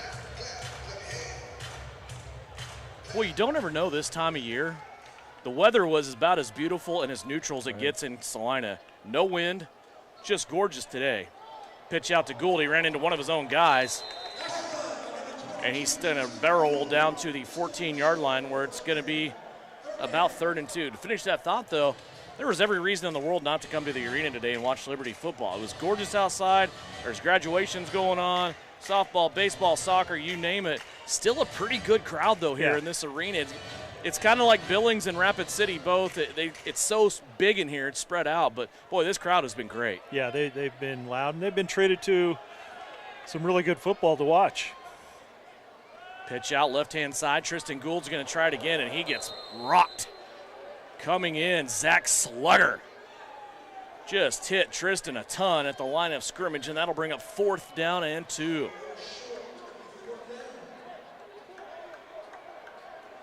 Not even thought to the bench here by Huron O'Neill. He is chatting privately with Ed Crouch. Slugger made that tackle so hard it knocked his own helmet off. Ball is sitting at the 8. Liberty need to take the 10 to get a first down here. It's 4th down. Big play in this one. 3 wide receivers all to the right-hand side. Hard count here by Crouch. Takes the snap, looking downfield. Has Mo Strong, and he drops the ball. That ball was low for Mo Strong, and coverage that time by Dwayne Autry. Mo tried to get it off his left kneecap, and it is incomplete. And that's the first turnover on downs that we have had here in this game. And if Crouch would have just gone one more check, he had Anthony Love wide open in the middle of the field with no one around him. So really good field position here for Sioux City. Another opportunity for the Liberty defense to step up.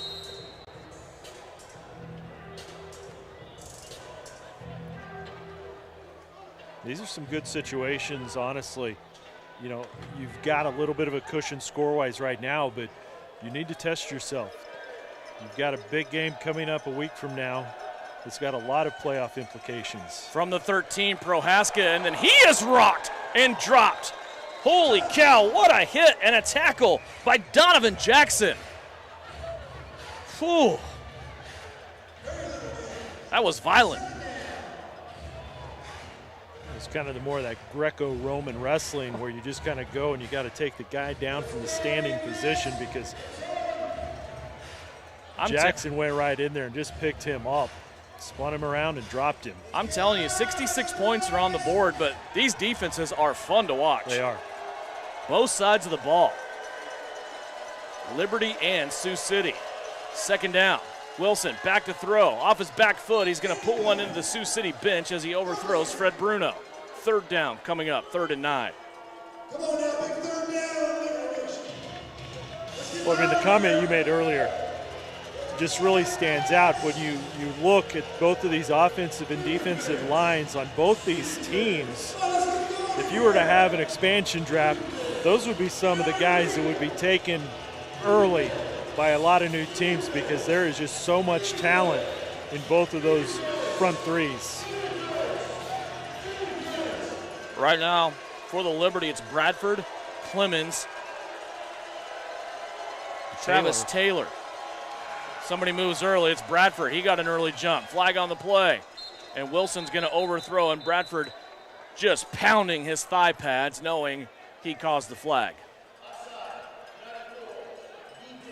So that'll give a 5-yard gain to the Sioux City Bandits here. It'll take the football from the 13 to the 8 and make a 3rd down and 4 instead of 3rd down and 9.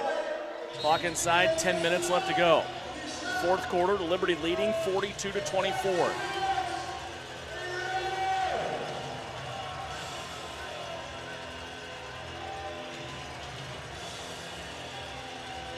Couple of plays here you would imagine for Sioux City.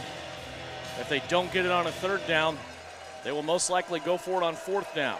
They're going to load up the right-hand side. Fred Bruno is the only receiver to the left. Now he crosses over, fakes the handoff. Wilson looking to Bruno out of the backfield. Bruno caught it, then ran into the first down stick, and there he's going to be spotted out of bounds up against the wall. And what a catch by Fred Bruno because he did not have much space over there. No, he caught it in a short amount of space. Salina stepped up, was able to hit Bruno. The repercussion put him into the wall.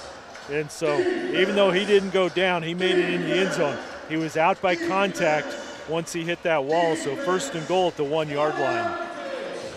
1st and goal at the 1 for the Bandits. They're going to go big as they bring Claude Davis in, and it's a wishbone formation. Prohaska, the second guy through, tries to go airborne again, and he has stood up, but he scores. The line judge on the far side says touchdown. The near side line judge didn't signal, and they're going to give Drew Prohaska his 2nd touchdown of the night. Yeah, that one was going to be close. But it's a formation we've seen in years past with Davis coming in, kind of in that refrigerator Perry type fullback spot.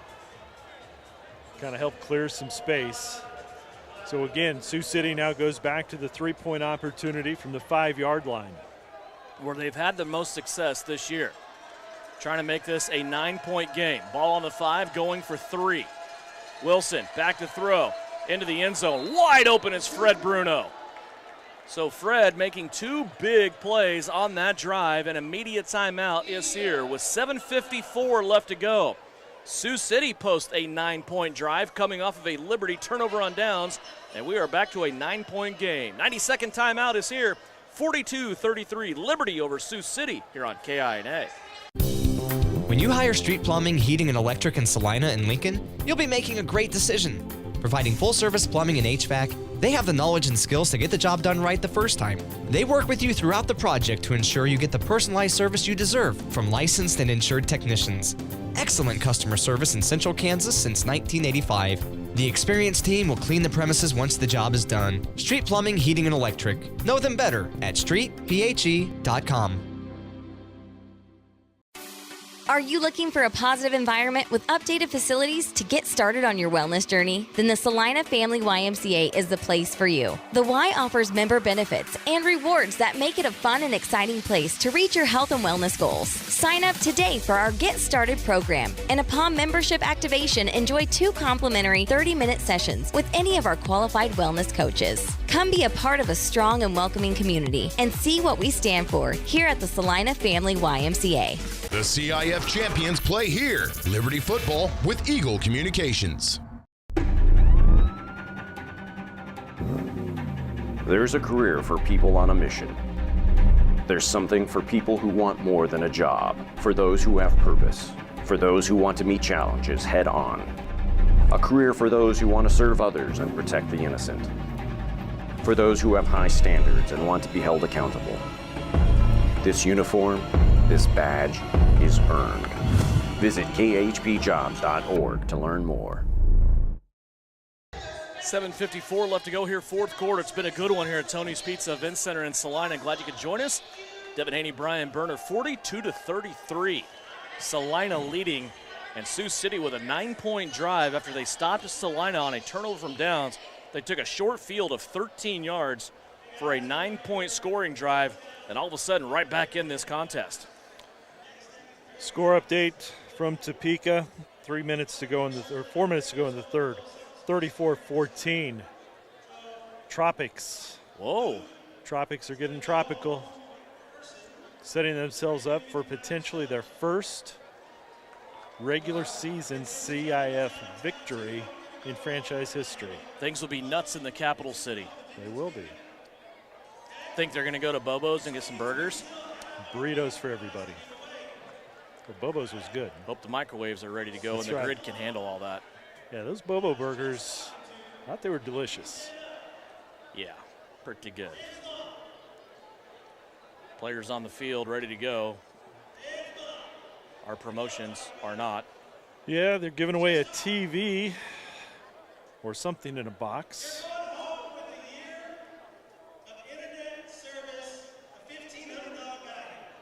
Oh, they want a year's worth of internet service. Okay. All right, and a TV.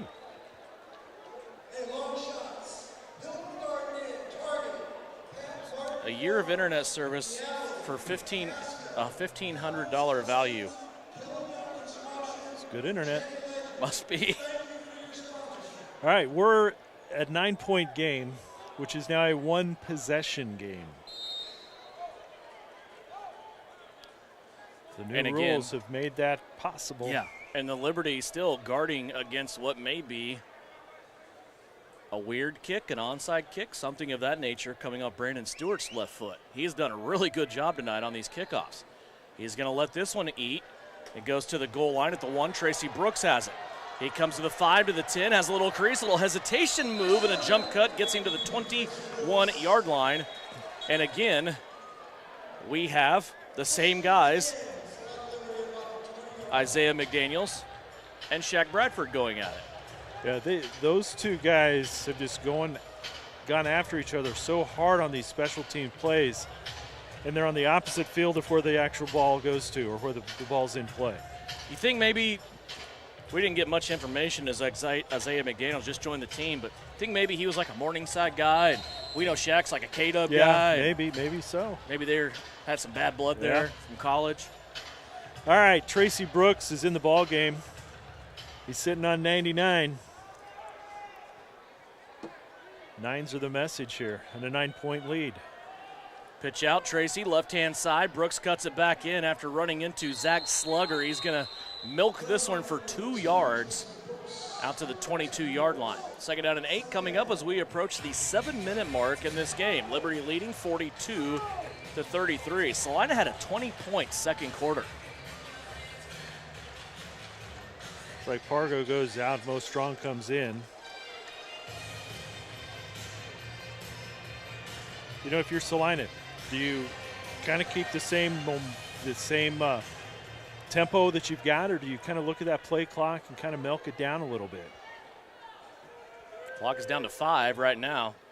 Crouch loaded up on the right-hand side with 3 receivers. He's going to go in the middle of the field and up over the defensive back. It's Anthony Love. Sioux City claiming they have it. Love might have been juggling that football on the way down, but the tie always goes to the offense, right? The linesmen both are coming in, pointing towards Salina.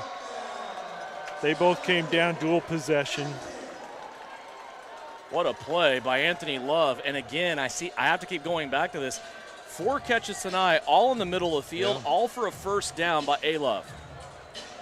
And there were a couple other times he was wide open in the middle of the field. What a game by him directions, tonight.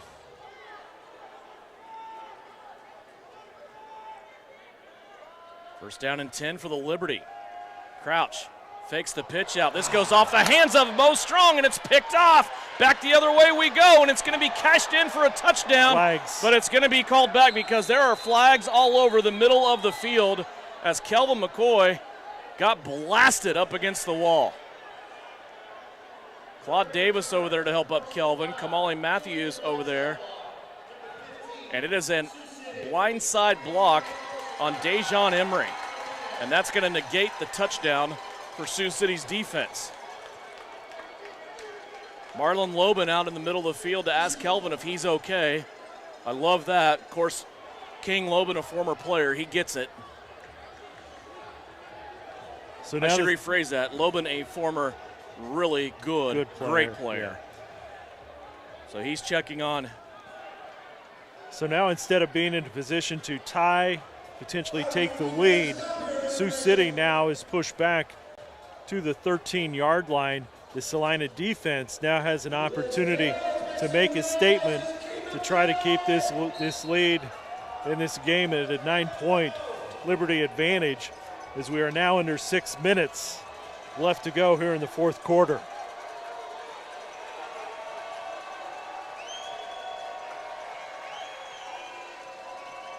Wilson back to throw all the way to the 5, puts up a lollipop, and it's going to be picked and dropped.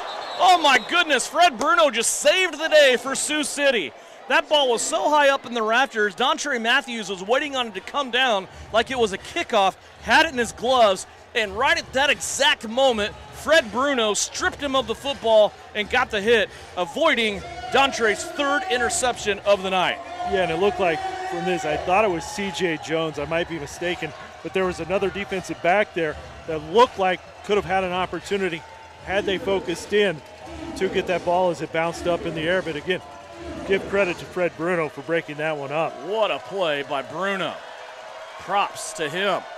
5 minutes left to go. 2nd down and 10 for Sioux City, working off of an interception here by their defense. Wilson rolling out. That ball broken up and picked. C.J. Jones has it off the hands of Donovan Jackson, and Jones takes it inside the 8 as the Liberty rake one back. This is the first time this season that I can say I've now seen signs of the Liberty defenses from the past couple years. These guys are making some plays tonight when they need to make them. Donovan Jackson read that one. The middle linebacker had it go off his gloves, but C.J. Jones, as you said, might have had an interception on that last play by by Dontre. Gets this one, though, right off his linebacker's gloves. And honestly, now, in a better position, puts Salina in much better field position. Yeah, instead of the 5, you're at the 9 on the other side of the field. What a play. I keep saying it. These defenses are fun to watch. They are. Holy cow. Now I want to see something.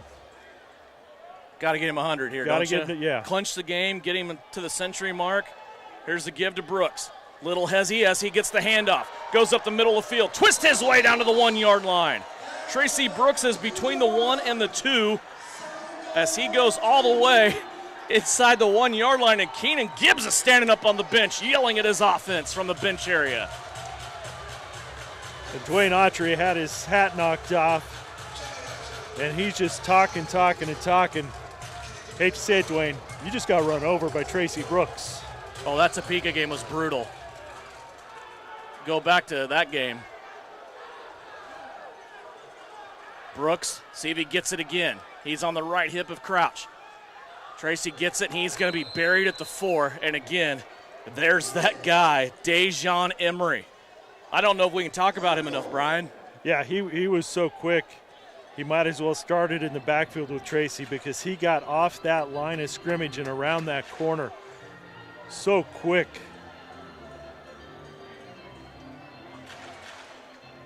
You know, that's 6'3", 275 pounds moving that fast. Like a rocket, yes. He is unbelievable.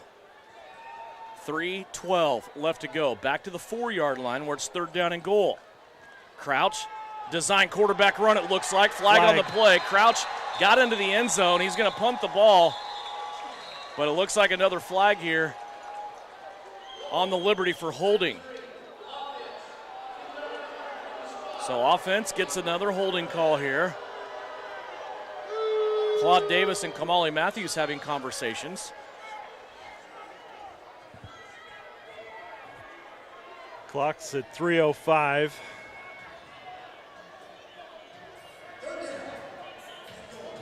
Is it bad to me to say, you know what, I don't mind this penalty because I want to give Tracy another shot at it? Well, it's going to be tough now. It's 3rd and goal from the 14-yard line. With 3:02 left to go, Salina has a 9-point lead. As we've adjusted our thinking, though, as we walk through these broadcasts, no lead is safe. We can't call it a 2-possession game unless it's 11 or more. Yep. Because of the new point-after rules in Champions Indoor Football. Football. Yeah, your 3rd and goal from the 14, but you're well within field goal range. If we get to that point for a 4th down, that would be an interesting call too. Right now, it's 3rd and goal. Ball setting at the 14, and they're going to put 3 seconds on the clock to make it 3:05. Both teams still have all their timeouts remaining, 3 in each pocket. And now, if I was the Liberty, I would sit and watch this clock run down because they have 20 seconds on the play clock. They can run this thing all the way down to 2:35 if they want. It's like Ed Crouch is going to do just that. Now down inside 10, they're going to snap it with 8. Crouch scrambling out to the right-hand side. He's being chased. Now he's in trouble. He's going to be caught from behind by Claude Davis all the way back at the 24-yard line. It's a loss of 10. Now that impacts your field goal possibilities. Now we've got a personal flag foul. down.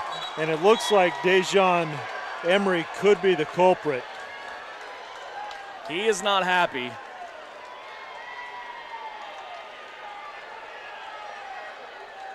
So if that's an unsportsmanlike, that's...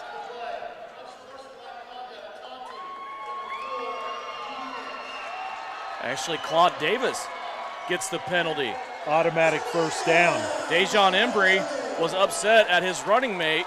Claude Davis gets the penalty, and it's taunting, unsportsmanlike conduct. They're trying to get the chain guys' attention. They're sleeping in the end zone. At least 2 of the 3 were. And Sioux City takes the timeout. Wow. How many twists and turns and tunnels can we have in this game? Irv Strobreen, who is not on the field during gameplay, is coming out onto the field. Well, and I think when we look at film next week, if I'm Salina, I go, okay, guys, look at these mistakes that Sioux City has made, and look at what the results were. Those are things that you have done. Those are some things that you're continuing to do. You see the importance of getting those stopped. The officials telling Irv to get back to the bench because they already have a coach on the field. So they are not interested in talking to him. He's getting his conversation in, though. And now he is heated. Yeah, so with two coaches, there should be a flag at some point. Coach went to the back judge to begin, and back judge didn't want anything to do with it. Actually, the umpire, told him to go back to the bench. And Coach Irv went to the white hat. Now the white hat is escorting him back. But that was a huge call. And a huge mistake for Sioux City. Right. First down and 10 for Salina from the 11.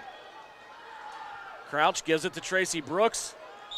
Zach Slugger there to take him down quickly. A loss on the play for Salina, but that clock continues to roll. Salina, if they want to, they can take this under 2 minutes. Yeah, and Sioux City let probably about 10 seconds go, where the coach out on the field was looking over towards the bench. Hey, do we want the timeout? Do we want the timeout? Finally, they made contact and do take it. So that is the first timeout of the second half for Sioux City. Now they say that's the second. Oh, okay.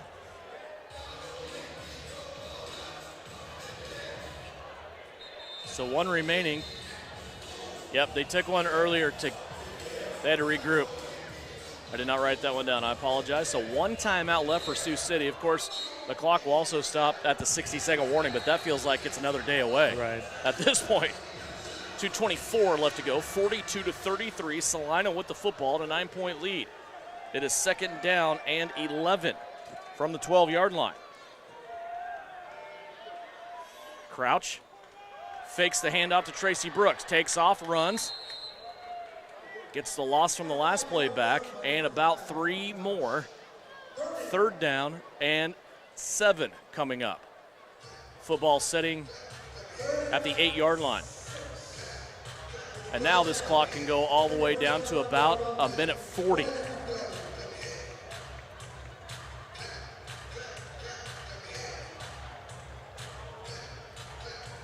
Ron O'Neill on to talk to his offense. Tracy Brooks in there along with Anthony Love, who has been huge tonight, Rashad Pargo, and Ed Smith. Clock down to 1. There's the snap. Back to Brooks on the fake. Crouch keeps it. Starts out left, comes back right, gets in the end zone. A flag on the play. There's a flag all the way back at the 13-yard line.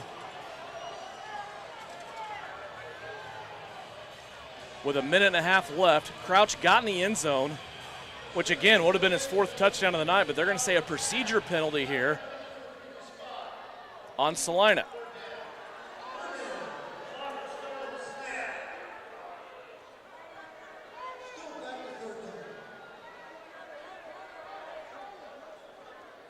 So 3rd and 12? 12, yep. They're going to put the football at the 13.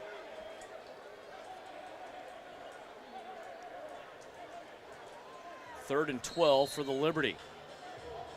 The clock will not start until the snap. Play clock now down to 15 before Crouch makes it into the huddle.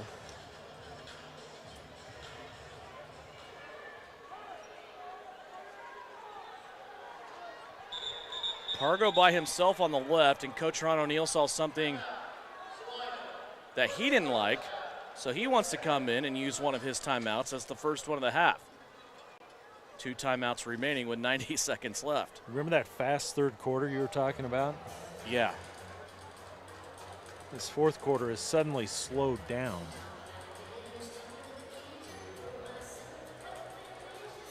But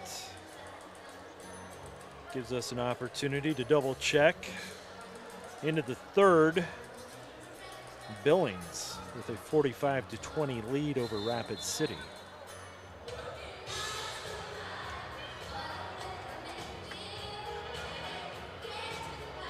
Well, you're 3rd and 12.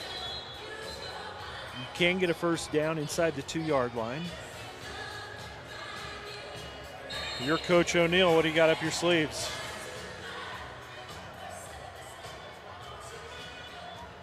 Boy, I would like to run here and maybe take up some of this clock, but Sioux City does have a timeout. See what they got here. Crouch has been really good running the ball. Gives it to Tracy Brooks. Brooks, jump step, out to the left, gets it inside the 10. Still on his feet. Forward progress should take him to about the 8, where it'll be 4th down. And Marlon Lobin is going to use the last Sioux City timeout and stop the clock here with 1:19 left to play.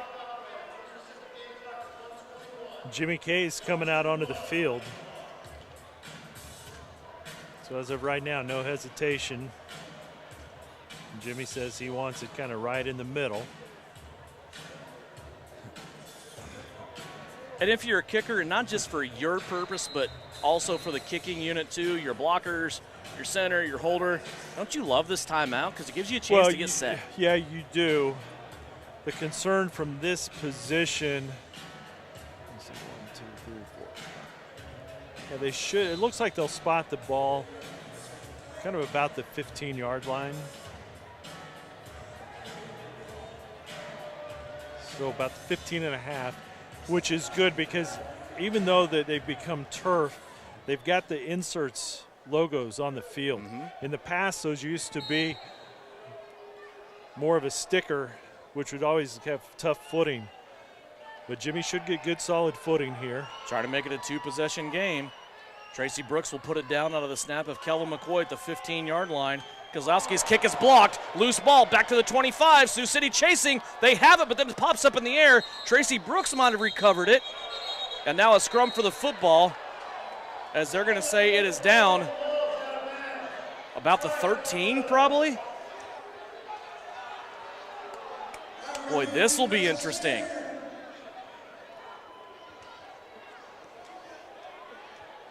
Kind of goes back to 2 champions ago when Omaha came in to get a last-second block. That gave the Beef their first championship.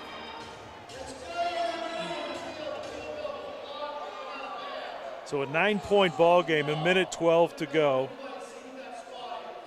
So they're going to look at replay to actually see where the ball should be spotted. Okay. I think they're probably pretty close. We're blocked from seeing the wall from this angle. I think it's going to be pretty close. Yeah, the ball popped out of Sioux City's custody as they were giving chase. It looked like almost Tracy Brooks recovered it here against the near side wall. Of course, the setup that we have, we can't see. There's a couple of different obstacles there, but everything looked like it kind of stalled out at the 13-yard line, which is fortunate for Sioux City. I mean, you go from 113 to the other 13 on that block, and now you're in really good field position here with 1:12 left to go, and that was a quick review. Yeah, 15-yard line. So here's the situation. 9-point ball game. Sioux City, they've had success getting into the end zone. That's 6 points. Now they're down by 3. That's where the difficulties have been. They've had 0 success tonight on any point after. They made 1 3-point opportunity. Sioux City waiting on the ball to be whistled, ready to go, and there it is. They're trying to get 1 play off here before the 60-second warning. 1:07 on the clock. Wilson takes it. Little play action, not much of a fake. Now he's going to take off and runs into his own guy, and then taken down there by Travis Taylor with 1 minute left to go. Boy, it looked like Wilson had some running room, but ran into one of his offensive linemen, and that pinballed him right into the arms of Travis Taylor, who took him down at the 11-yard line. And that is our 60-second timeout. A 60-second warning gets a 60-second break. Back with the conclusion of this one. Salina leads it by 9. Sioux City knocking on the door when we come back. Think about the word precision. Precision is being exact and accurate. Isn't that what you want when it comes to electrical? Precision Electric in Salina brings exact and accurate quality to electrical jobs in central Kansas since 2003. Precision Electric's focus on quality and performance, combined with their experience and dedication, creates a winning set of finished products which saves their customers money. Precision Electrical Contractors is looking for licensed journeyman electricians as well as apprentice electricians. Apply online at pecsalina.com. All right, here we go. Steve Z's Cars on the west side of Abilene. Yeah, Abilene Car Sales is the place that will save you lots of money. Warmer weather is here at Abilene Car Sales. Lots of sunshine means it's time to spring into the fun. Abilene Car Sales is ready to help you find that perfect vehicle for summer fun. Add a reliable truck to pull that camper or boat. Perhaps upgrade your current ride to something a little more fuel-friendly. Stop by and save on Northwest 3rd or see our inventory, AbileneCarSales.com, and spring into fun. This is Salina Liberty Football with Eagle Communications. Definitely the most intriguing game on the schedule coming into this week between these two playoff teams, and it's going down to the wire. 1 minute left to go. Salina leads it by 9. Sioux City has it at the 11-yard line. 2nd down and 6. Taz Wilson back to throw. Dumps it over the middle, and it's going to be caught and then taken up against the wall by Linwood Joyner. Yeah, and 3rd down. And being able to, for Sioux City, to be tackled and hit the wall, that's what allows that clock to stop. If they're tackled in the field of play, the clock will continue to go, and they are out of timeouts. Salina still has 2 timeouts remaining. As you said, no timeouts left for the Bandits. Coach Ron O'Neill looking into the stands, asking this crowd to help his defense out. Keenan Gibbs, Parker Clemens, Shaq Bradford. Wilson back to throw, dumps it off again, looking for the same exact play it looked like for Linwood Joyner. And those two cannot connect inside the 5-yard line, and now it brings up 4th down. Sioux City can get a 1st down if they get it inside the 5, so it's not necessarily that you have to score on this play being 4th down. Braden Mintz comes into the game. He has been a lead blocker on a heavy formation in the running game for Sioux City. Joyner will lead. 4th and 2. Sioux City needs to get it to the 5 to keep this drive alive on a new set of downs. Of course, a touchdown would also suffice. Bruno will go left. Prohaska by himself. Left hip of Wilson. Wilson's going to keep it to throw. Looking to the end zone. Running out of time. Sidearms it to the right-hand side. It is caught, but short of the goal line. A 1st down is attained, but the ball will be sitting at the 1-yard line where it's 1st and goal with 42 seconds left. Clock will stop as they move the chains. Ron O'Neill's asking for it to roll.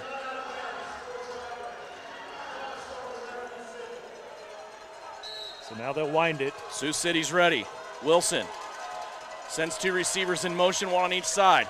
He wanted to run it. Now he dumps it off, and it goes off a Sioux City intended receiver, Prohaska, then off of C.J. Jones. C.J. Jones. Was that C.J. Jones or Treven Slayton? It looked like it was Slayton. Was it Slayton? Yep, Jones okay. was over on the near side. So that ball pinballs off a couple of hands. 2nd down. 34 seconds left to go. Nose of the football sitting at the 1.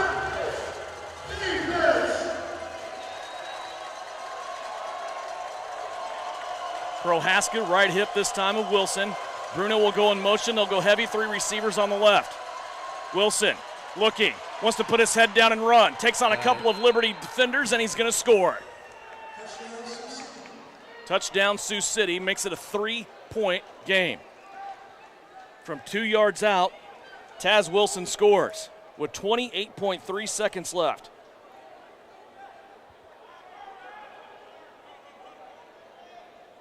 So Sioux City's going to put the ball, go for a 3-point on the 5-yard line. They bring it over to the left hash. So again, 3-point plays going into tonight's game, 46% success rate. They've made 1 tonight. Last time they did this, their only successful PAT of the game, it was Fred Bruno who sprung wide open. He split to the left. He'll go underneath the motion. Movement between Keenan Gibbs and also a Sioux City offensive lineman, Rashad Mungo. All right, so that's going to push them back 5 yards. So now they'll have it at the 10-yard line, which they have not been successful at all this year. 0 for 1 going into tonight's game. However, this is still only worth 3 points because of the penalty. Best they can do, the Bandits here is tie. 28.3 seconds on the clock. Good job by the official to clarify. This is still only good for 3. From the 10. This crowd getting after it. 3 receivers on the right-hand side. Prohaska leaks out of the backfield. Wilson hit! He's going to be dropped. He throws it in desperation, and it's picked off. But they called him in the grasp back at the 13-yard line. And it's Keenan Gibbs. Keenan came around the corner from behind and was able to take him down. And that's a big play. So Salina now, you anticipate, I don't think you're going to anticipate anything. Sioux City's going to probably go with the onside kick attempt. So you've got to get your hands team up there. Salina, if they get possession of the ball, they just have to get 1 positive yard. The clock will continue to roll. No timeouts left for Sioux City. So then you could put this one in the book. If I'm Salina, I don't trust the left leg of Brandon Stewart because lefties do things funny. Yeah, and we've seen that ball have some really weird spin and action on it tonight. Coach Strobing now talking with the white hat. Pretty solid conversation going on between the two. A lot of opportunities, and Coach O'Neill always says it. You can't say that a game was changed because of one play. But I look at all the opportunities Sioux City had in point after attempts in that first quarter. What was the reasoning behind going for those 4-point opportunities so many times on those drop kicks? Again, they knew something we don't. They went for it. Was not successful, but now you look at the difference. Where are we at now? Yeah. Where could we have been? Yeah. And I say that because with those being basically dead ball opportunities, the next set of plays wouldn't change no matter what they did. Whether they're successful or unsuccessful, the next set's going to be the same. I also feel the need to remind us that with 11 and a half minutes left, this was an 18-point Salina lead. Sioux City did a wonderful job getting back to this point where it's just a 3-point game with 28 seconds left. The thing for the Bandits, though, is they need to recover this football because they have no timeouts remaining. You've got Tracy back at his own 15. You've got the other 7 players all within about 8 yards of each other. See what Brandon Stewart can do here. He's going to angle it to the right, and it's going to be attacked and taken by a guy who had some of the best hands in the building tonight, Rashawn Love. Anthony Love. Anthony Love. All right. A-Love, I love how, again, Love. I really like the fact that he didn't wait on that ball to come to him. He went after it and went and got it. Yeah, exactly. Now, here's my Christmas wish list. You've got 26 seconds left. You've got the ball at the 8-yard line. You have to get positive yards to keep that clock going. Cannot take a knee in a close game. You can't take the knee. I want to give the ball to Tracy Brooks. Tracy, go after it. Get your positive yards, but get 8 of them on this carry. Get number 100. Send me home happy. How's that sound? I like it. Is that workable?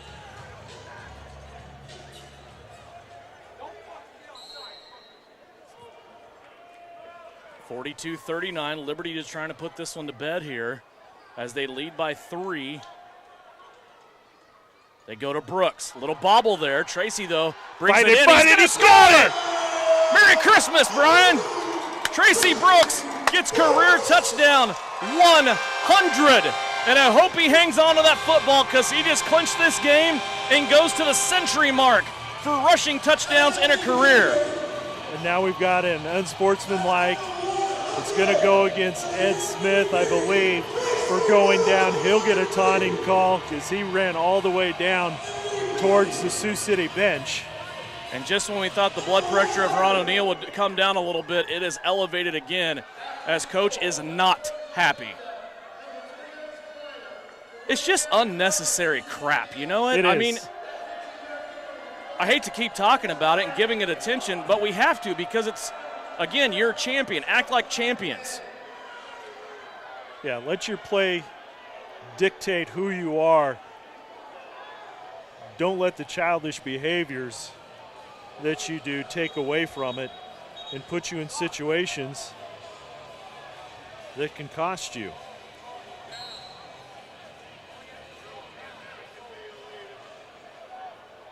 So that's going to be an unsportsmanlike on the kickoff. Interesting. They're going to push it back now. I love this call because it's still a one-possession game, right? It is. Sioux City's pushing Salina back here for their point after. But even if you make it, it's still a one possession. Because it would make it, if the kick's successful, it goes 49-39. Right, but the best that they could have done was tie. Right. I mean, Salina misses this, you still have a win on the shelf. But they could go, if they get a touchdown, 6, and if they would convert on the 4-point, that's 10 points. Unless my math's wrong.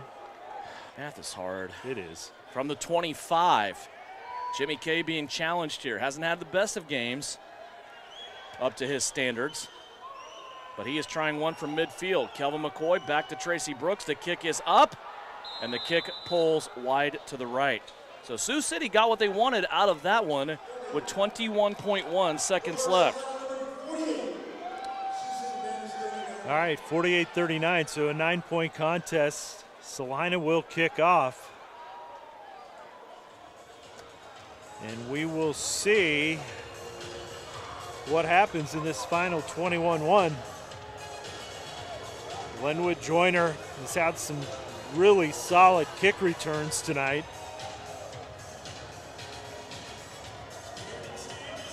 You've got a quarterback, Taz Wilson. Solid arm, solid group of receivers. So they are one play capable of getting the ball into the end zone, really from any spot on the field. And that's why I'm a little shocked, even though it keeps it at 9 right now, why they wouldn't have wanted that opportunity to get that extra 15 to get you closer on a kickoff. What a game. 48-39, 21 seconds left to go. Salina will have the kickoff duties. Going back deep here for Sioux City. Same guys that have been back there all day long. Fred Bruno, Linwood Joyner. Joyner had a couple of really fantastic returns early on in this game. Brandon Shepard, Drew Prohaska in front of them. So really a dangerous quadrant of 4 guys there for Sioux City. Jimmy Kozlowski has a wide open center of the field if he elects to take that. And right now, things being pinned on the Salina coverage team and the right leg of Jimmy K. He'll unleash it from the middle of the field. Kick that bounces off the turf. Shepard stabs it at the 17, and then he is going to be taken down at the 24-yard line. Good open field tackle on the play that time by Antoine Brown for Salina. 17 seconds left to go. Remember, Sioux City without timeouts. They have none remaining.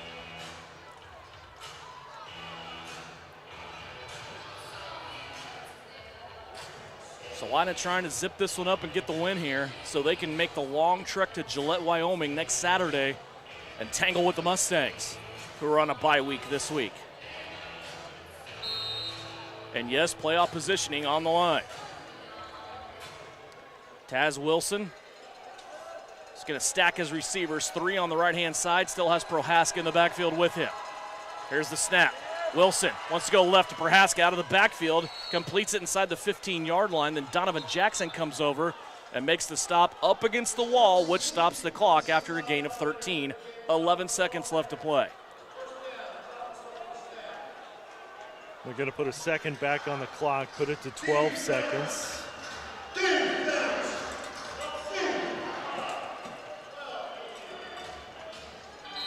You get one quarterback sack right here, and that game can be over.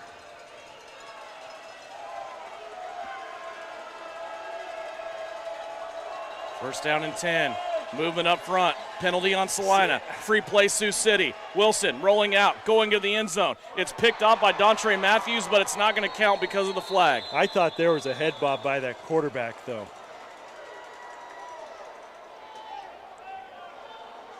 How often do you see that called, though? And maybe I've got it all wrong, but he made the illegal defense.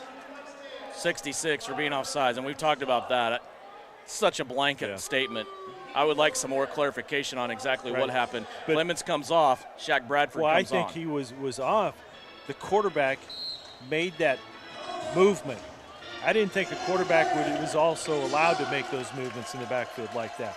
That was a deceptive move, but Clemens is off. Bradford comes on now. Travis Taylor will be over center. That play still took time off the clock. 5.5 seconds left. We need to note that. It's first down and goal from the 7-yard line. Actually, first down and 5. Wilson back to pass. Wants to go to the right. Overthrows it. 1.4 seconds left. That one back to the corner of the end zone. Looking possibly for Brandon Shepard on that play. All right, this is it. They've got to get it in the end zone now to then have the opportunity to tie it or win it with the point after. It's in the Liberty's defense hands here. Sioux City's offense. 48-39. 1.4 seconds left. Game cannot end on a defensive penalty.